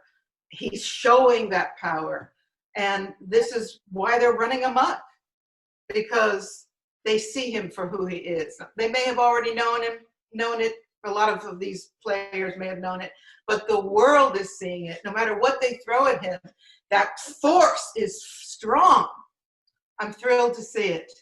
I'm not a person who's looking for a savior, because I am the master of my ship. And, but you know, it's nice to know that we do have the light forces are showing their strength, because there's been a long time when we, Starseed, whatever we want to name ourselves, have been feeling like, oh, that would be an excellent time to see some shifting here. And this is it. You know, we're at the great divide here. Now, I may have gone off track in what I'm saying, because I get emotional when I talk about Trump. But I see this. I see this great shift. I see the light forces uniting. Look at us. We're few of the many. And I cannot help but look at Trump. And when I see this man, I see intent, focused intent, like I have never seen from any politician, any monarch, let's forget that. Anyone in power has never in my life, not even Kennedy, who we didn't get a chance to really see him do much, right? Well, gave me the experience of seeing someone intent on the light, serving the light. And so, you know, what a time to be alive. What a time to watch people feel that, to shift over to it, to get out of the chattering box mode of hating everything. Eventually they're going to get bored with it. How much more can they do it? How much more can they be on their knees to the illusion, to the fantasy, to the fear, to the anger, before this overriding light wins, touches them, brings them up from the dregs that they're in, the confusion. And that's what we're doing. And that's where we are. That's where we are, people. And, you know, we can do contracts all we want, but man, this is what we came to do, to support that intention. And we are strong, our numbers are huge, and we're starting to see it. Man, oh man, am I grateful. Thank you. I think everybody should just unmute. We're going to have to figure it out, because we've got so much to say. I'm just going to jump in then, and I'm going to say that to add on to George Floyd, it's really important that everybody starts studying symbolism, because if you start studying the symbolism of the Illuminati, that man was tattooed all over his body in Illuminati Masonic symbolism. And what those are is those signify his ranking within those orders. Those signify what he has done for them. Those signify the sacrifices he has participated in. And what that was a massive televised ritualistic sacrifice. Whether he's alive or dead, I'll be honest, I am not sure about yet. I'm very open to the possibility that he's actually quite alive. And there seems to be a lot of information that is coming out right now to prove that. But whatever it is that they're pushing on us from the MSM, whatever it is that they're trying to push the masses towards, that's what you want to absolutely open your eyes up to and go, why? And go in the absolute opposite direction. If they're telling you to wear a mask, do not wear a mask. If they're telling you to say, I can't breathe, absolutely don't say that. If they're telling you to get on your knees, you don't get on your knees for anybody but the creator source. That's who I've gotten on my knees for. And it's time for us to stand up and to embody sovereignty and to say no, no. But that requires being fearless of death. And really, honestly, that's what it comes down to, is that's where I am at this point. I am absolutely fearless of death. And when you get to that point, they have no power over you anymore, because you are ruled by life, which is Source Creator God that lives within you, because there is no death. And if you remember past lives, because I know a lot of you do, because the majority do, then I can prove to you that death is not real. It is an illusion, and you will only transform, because we've done this over and over and over. But this time we get to do this and rise in love, because this is Gaia's freeing. This is when we awaken. This is when the cycle of duality ends. So I have great faith that we are going to get through this. I 100% believe in all of us. And I just want all of the starseeds and Galactus and family of light listening to this right now. If you just go into your hearts, you will feel all of us around the globe. We are connected together, and we are holding this place of resonance and stability, because it is very possible, what I have seen this weekend and continually being told to prepare for, is there will be a lot of death. And I'm not going to lie about that. There are a lot of souls that made soul contracts to transition very soon. And we have to understand that death is a transition. And so as they are exiting the planet, and I've seen tons and tons of souls exiting this planet, we have to bless that. We have to bless anyone who decides to become the sacrifice, anyone who decides to participate in these rituals.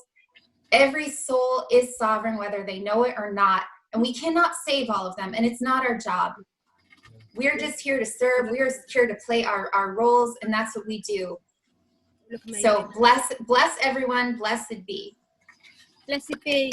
Thank you, Nina. And I just really want to say, you're totally right, Patricia. It is just chapter after chapter after chapter. And whilst we have a very incredibly powerful soul removing the cause physically, I feel like what's really important in talking about contracts and clearing is to go straight to the root, is go straight to the handful of individuals, of souls on this planet who are creating all of this. And actually just go to the root and cleanse that and heal that. And we all know that holding that space of unconditional love, whilst allowing all souls to transcend and heal and move through all the emotions and undo all the contracts and everything else that's happening. Thank you, my love. I've just been brought a nice cup of tea. That the unconditional love can also disempower the darkest agenda on this planet. And Archangel Michael, I love it when anybody talks about Archangel Michael. He was with me for about 2 years and teaching me a very simple technique to actually go from an extreme emotion or extreme fear or an illusion of darkness, because that's what this is. It's an illusion of darkness that's creating this dark agenda that is the cabal, that is the deep state. There's these souls that are in torment in a very deep way, like you said, Jenny, the damaged child, the child of Satan, the child that feels so unlovable that they have gone deep into a very deep, dark, bad place. And what that soul needs more than anything, I know that they need removing from the game physically to stop the ritual and enslavement and everything else, but they also need liberation too, because they're us. I know we project and say it's them and us, but as far as I'm concerned, that's a part of the collective soul. They're me. I'm here with them on this planet for a reason. Gaia created them. Source breathes through them as Source breathes through me. We are equal. We are already equal. I don't see that division. I just see we play out different roles. And so what I feel like is really important to do, and I feel like why we come together and what all of us need to do is heal the part of us that can't deal with that for a start, and go to the inner child in us that's terrified and says, no, it's a bad guy, you know, I'm the victim. Go heal that first, heal your own inner child. And it is through, you know, first of all, breathing, right? You need to connect to the lifeline first, take off the masks, actually bloody breathe, prana, oxygen, everything you need, consciousness back into your body, get connected to the divine, number one. Number two, make a decision that you have the power of your free will to do so, and nobody can take that away from you. And number three, go and acknowledge the fear in yourself first, and your own shadow and your own darkness and your own ignorance that says that somebody else is more powerful than you. Forgive yourself for believing that or for not knowing. And then through forgiveness, we talked about this before in the round table, through the humility of forgiveness, unconditional love just floods in automatically, because it's not something you have to try and visualize or meditate on. It just is. You just unblock what's in the way of love and it will come in. It's automatic. And you can release and love that which was so seemingly seems so evil, so dark, so controlling, so unbeatable. And ask their soul and all fragments of their soul to come back home to the truth, to the source, to the sovereign being that they are. And I feel that when we can do that with ourselves, that we can go and do that on behalf of those trapped souls, those tortured inner children of the deep state cabal that is playing all of these games in the first place.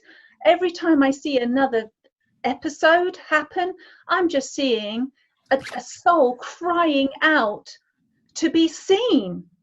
You know, it is part of the agenda, Magenta. You're completely true. They do have to reveal themselves because it's the law of the universe. You must reveal your truth. The law of the universe states that all beings must reveal their truth, and for them to have power, they must reveal who they are. And they're desperate for us to see them in such trauma, so messed up.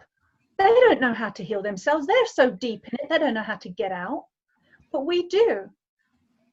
And I feel like if there's anything we can do for this planet and all people on it, it's to go to those most in need, those most in the darkness, and show them and hold that space of unconditional love, and use whatever healing modalities we have. Bring the sword of Archangel Michael, cut them free. Use the technique, you know, that he shared with me, and, you know, to set them free. And what you know, all of our techniques, whatever we've got, let's throw it at those blessed souls who are trapped and playing out the extreme dark purely for us to wake up and see who we truly are. I don't feel like it can't be them and us anymore. It's us and us. This is unity consciousness we're talking about on this planet. And it's to get to the ultimate, you know, fundamentals of it, and not react to all of the little dramas that are coming up, but just go straight to the core. It's about unity consciousness. It is us and us. And can we love all of that? Can we love all of us? Can we love all of humanity unconditionally? And I feel like that's our responsibility. I certainly feel like that's my responsibility, because it's within my power to do so. And if it's within our power to do so, then all who feel that they can do that, then let's do that. And just put that focus, hold the love for all beings on this planet. And make sure you're breathing. Take off the bloody masks. I'm done. I just want to carry on. Sorry, just commenting very quickly on what Tara said. I agree with everything you've just said, and I think it's really, really important to hold the love for every single soul as if they're one unity, including absolutely everyone on this planet, the entire cabal and all of us. But what I would warn against is anyone who feels that they want to go in specifically to a cabal-controlled individual or group of individuals and take Archangel Michael's sword and cut the ties. They will see that as an attack because of the dark matrix that they are engulfed within, and they will attack you back. And I strongly advise that you do not do that directly. You simply put up the love, as a whole, as a unity, and allow that love to fall where it may, but don't go in and think that you are able to free the cabal, because they do not want that, and they will see that as an attack. And certainly don't send unconditional love or light to the cabal members specifically, because they will see that as an attack, and there can be repercussions. Anyone got something similar to that? Because I think it's really important not to tell beginners in this healing to go and do something that is potentially dangerous. So you would send the love to the unified collective of earth and humanity and allow it to fall where it will. Thank you. And I just want to reaffirm, it's here first. You have to clear the here first. It's to take responsibility for our own reaction to that first, and then it to be done in unity together, like you're saying, all of us holding that space of love. Thank you, Magenta. I'd like to add something to what Magenta said, and that is, in my years, many years ago, when I was doing hands-on psychic healing, I was working, seems like I was ordained to be doing attachment healing, and they got bigger and bigger and bigger as I did the work. And very quickly in this work, what I encountered was, in my, let's say, novice time of doing that work, was that I'd find an entity and I'd send it light, and it would freak out because it burned. And, you know, it would screech and cry, or I would have this negative reaction to sending light to this entity, until I finally understood that it was programmed to believe that the light was an attack, as Magenta was saying, on the bigger picture. And I had to re-educate myself to deal with these beings in a non-aggressive way. That, you know, who said that bringing the light, Patricia Corey speaks, here I come, was necessarily the karmically right thing to do for that being. So I trained myself to say, I invite you to go to the appropriate place for your karmic evolution. And there was no threat there. I hope that conveys what I'm trying to share in a smaller version to what Magenta and you were saying, but that, Tara, but that learning that the love has to honor the contract of the other, doesn't it? That's right. Yeah.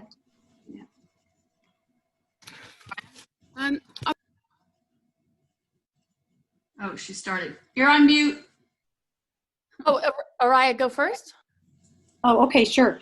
Yeah, I just wanted to add to that, because that was one of the last things that they showed me, and I think Paula was gonna try to have us do it after we recorded, but I guess it's supposed to be shared now. And it was exactly what you're saying, Patricia, and what you're saying, Magenta, that what needs to happen is, it's like they kind of have to be partitioned into their own little area, and then they can be offered, do you want to go for healing?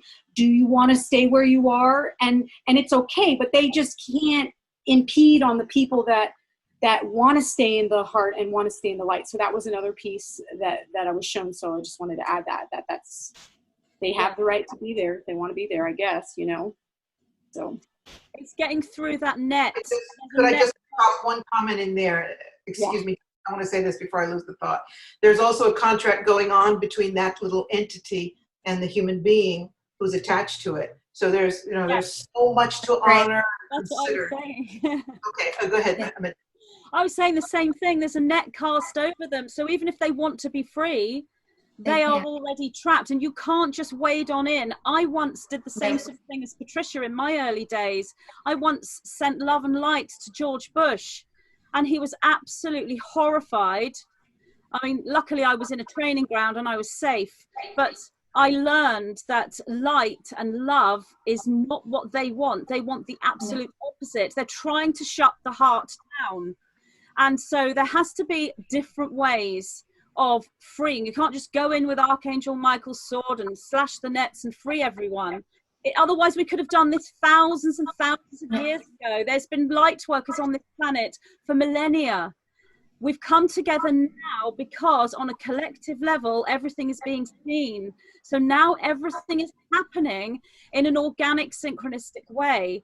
And going back to when Araya gave a list of different contracts, every single contract she said had a flowing energy about it, suggesting that that contract can be dealt with, eased. But there was one sentence, one contract Araya said, and I felt resistance to that because, not me personally, and it's when Araya said we don't have to go through suffering or disaster scenarios in order to wake up.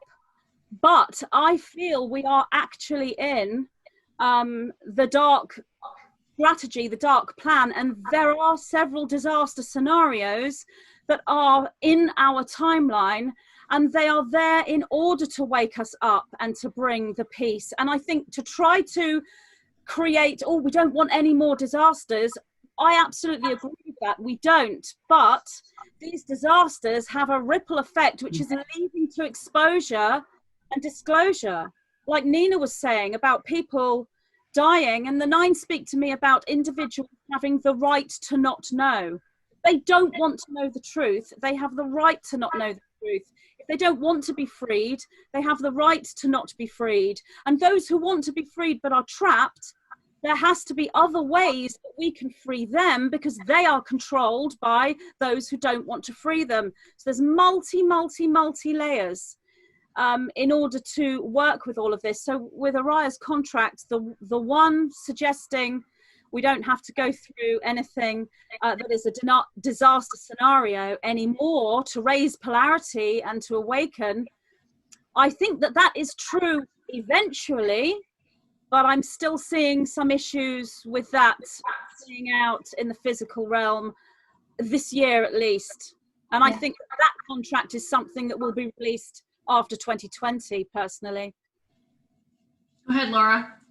I feel like we're really learning how to manage wounds and trauma, and we're going to keep facing events that push those buttons or create trigger events that we relive a trauma from the past, just like we do in our own personal lives. If we're trying to form a new relationship, we might think of our ex every time somebody says something a certain way. There's certain words, certain triggers that all of a sudden make it feel like a PTSD response is coming back, or that wound is being reopened. So all these trigger events are connecting with people's unconscious memories of former cataclysms, pandemic, all these different things that have happened, and the Holocaust. I mean, we've all survived incredible trauma. So to me, the lesson is cosmic and natural law naturally know how to transform things, heal things, form scar tissue, seal up wounds.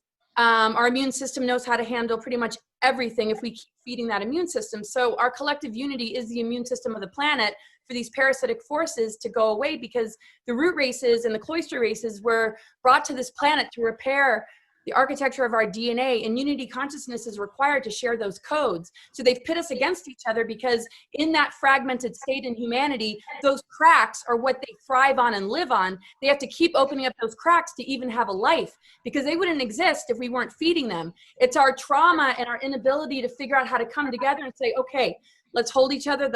Let's seal this wound up. Let's connect with the higher part of ourselves, our connection with cosmic and natural law, that know exactly how to heal this wound and not allow these cracks and these trauma trigger events to keep allowing those openings, because those are portals for these archonic forces, and they need a life cycle, which is us as Loosh, but it's also the AI that creates a technological sort of where it's harvests our energy to the point where it can create artificial timelines, because it's actually taking those cracks and what it's feeding on and putting it into these harvesting tanks to then generate these falsities and to keep everything in reversal. Because every time we're traumatized, we have a choice of having it bring us closer together or further apart. And when it brings us further apart, it's actually creating that end game for them, which is New World Order. We finally got them. We've grabbed them all because we've successfully made them blame each other, hate each other, and we can just stand in the background and they'll still think we're heroes, or we're trying to help with these false solutions. So I think we just need to master how to handle wounds, because a wound can either be healed and strengthen us, or it can become an infection and become gangrene to the point where it has to be on an artificial life support system, which to me is what the AI is doing. That we're so infected by these viruses and these wounds and traumas without any ability to know how to handle it, that literally this technology has to be a life support to constantly feed this rulership that calls us slaves, because it's only enslaving us to our inability to remember ourselves. Our unconsciousness, if we can shine a light on it, holds everything we could possibly need to transform anything, to heal things instantly, to manifest at will, and to be in that greater circulation. The ether energy is available. This window period has been very prophesized, but for thousands of years, they've had very dark architecture in place to generate and simulate this particular timeline that's played out in movies and apocalyptic movies and all this, subconscious sort of stuff that brings about the end of the world. But the real truth is it's the end of their world, and we're going to learn how to heal this big gaping wound we are all born into, that we're all handling in our own ways. And it does require spiritual maturity to not act out, but to say, I'm hurt, I need support, and I'm not going to go to any other source but the source within, because nature is encoded with everything we could possibly need to repair right here, right now. And this overlay and this mimicking and this AI is basically taking that wound and these trigger events and having us relive wars where they've, put us in places where we're blaming each other for the wars that were created in the past, when they were behind them the whole time, pulling the strings. So all the root races, have learned to create issue with each other, which keeps the junk DNA alive. But if all the root races could understand that all the diversity, all the different strands that we carry are the diversity of the DNA and gift that we hold within ourselves, and that we're here to switch each other on, we're going to realize we love each other way more than we could ever imagine. And racism is nothing that we've ever held in our true nature. And it's absolutely been taught to prevent the DNA architecture from being repaired, which is why that there's race wars. That's right. Very well said. Go ahead, Carol. Thank you. A couple of things that I wanted to touch on there that Laura was saying. I've had a lot of trauma in my own childhood, and the way I've healed it mostly is through forgiveness, and forgiveness of the other person, and then forgiveness of myself, because I felt very blocked, because I'd forgiven other people, and then I was kind of in a stagnating, not knowing what to do next, because I knew I hadn't healed it.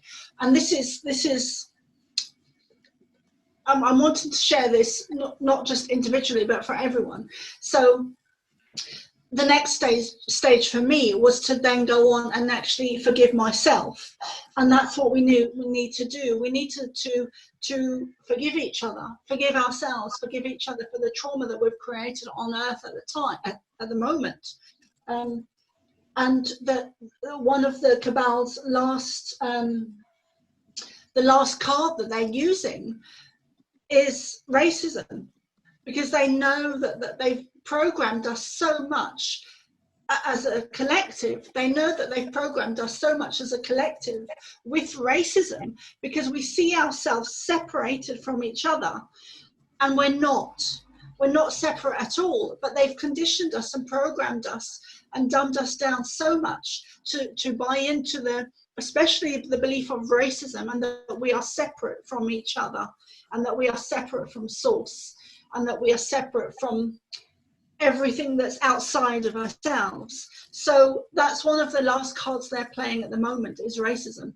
And there's a couple of things I wanted to mention, but I channeled an article a couple of weeks ago, and the Pleiadians called it the last battle ? So what's happening on Earth at the moment is more than likely the last battle of the Cabal, or whatever you want to call them. And they use racism. They are using racism as a last card, and dividing dividing and conquering is one of their things that they really play on. So we need to do the very opposite. We need to be united and stand together, and realize that everything we're shown is a lie. Everything that we're taught is a lie.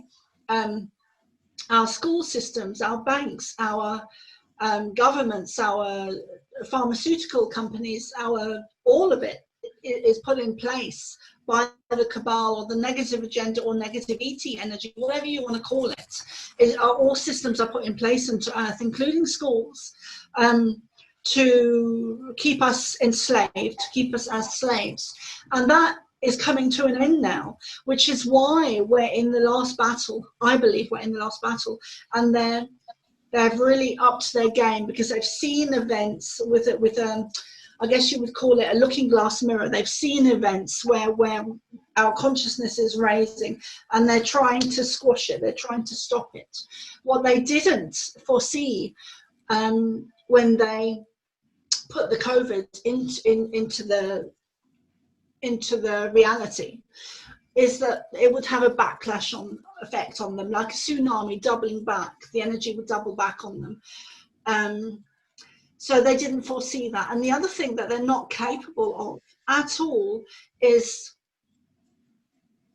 resonating with love frequency. They don't hold it in their frequency. They don't understand it. They don't get it. They're not able to connect with it. So I think it was Magenta was saying that it burns them.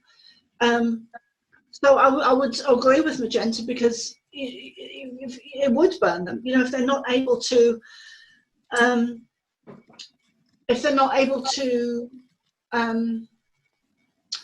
it would burn them because they're not able to operate at that frequency. So it's love is the answer.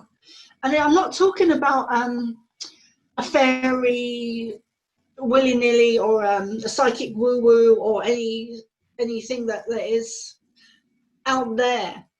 Love is an emotion like all other emotions, and it's the highest emotion, but it can be measured like all other emotions. So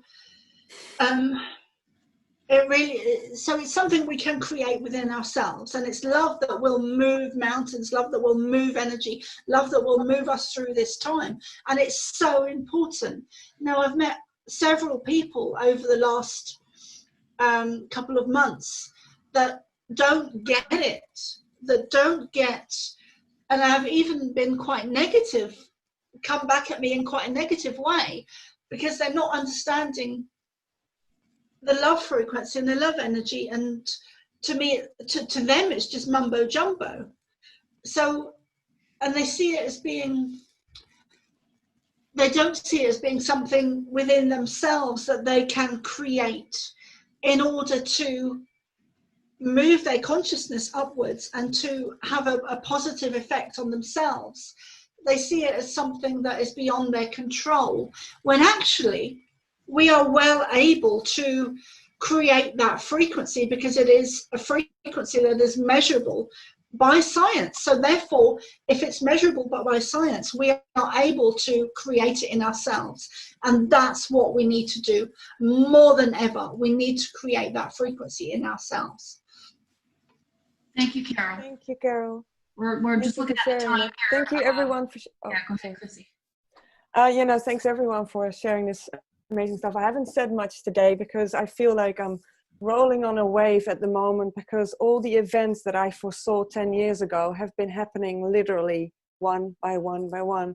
And so now I'm just fully trusting whatever's happening as a result of everything coming to fruition. And the last kind of real intense conversation I had with, if you want to call it God, Source, was last year in August, where I had a real 2-hour conversation. And what really came out was I was asking about the suffering on the planet. And I said, is this merry-go-round ever going to end? Is there ever going to be respite for these people that are truly suffering? Like, I count myself lucky that I've been allowed to experience awakening and therefore get into the eye of the storm. And I feel really blessed for that. But I also at the same time really understand how many people are truly, truly so caught up in the drama that the suffering is just unimaginable. And what I was really told again, and I've started to fully trust these sessions when they happen very rarely, is that I was really told this suffering is coming to an end, and it's coming to an end very, very soon. So I just wanted to add that to what you were saying, Carol. And I really fully trust it. And I just have to say, I'm excited about what's happening, because I saw all this happening, and the only outcome was a 5D outcome. And in the 5D, the energies that are not resonating with the love frequency, they just cannot exist in that dimension. It's just impossible. It's just not, yeah. So that's what I wanted to say. And I just wanted to add one thing as well for people watching this, that they can still send their own roundtable sessions to the address that will be mentioned in the description under the video, together with the channel, the Roundtable channel that we've created. Because at this moment in time, it's just so welcome for everyone to come together and record their sessions to share with everyone. Because the more we share, the more we create that flower of life that is everyone connecting to the other. And that's what's raising the frequency to the point of going again beyond the limiting boundaries of any matrix that's still in place. So that's what I want to add. And I really want to thank everyone for coming today. I'll be going offline very soon because there's a little boy sort of screaming here in the hallway. Thank you. Thank you, Chrissy. Can I just add as well to everyone watching, we have a Divine Feminine Roundtable Facebook group. Maybe not everybody's on Facebook, you know, good reasons for avoiding it. However, it's a great place for us to connect. And it's a place for everyone to build the community and connect with other like-minded hearts and souls, male, female, black, white, whatever, human beings coming together. The Divine Feminine Roundtable Facebook group, just put that in the search. But also there's a Divine Masculine Roundtable that has started as well. So I don't know what's going on with their videos and their group, but that's out there. So I just want everyone to know that. Thank you. And I think this would be a wonderful place with that last mention that we have already done the work.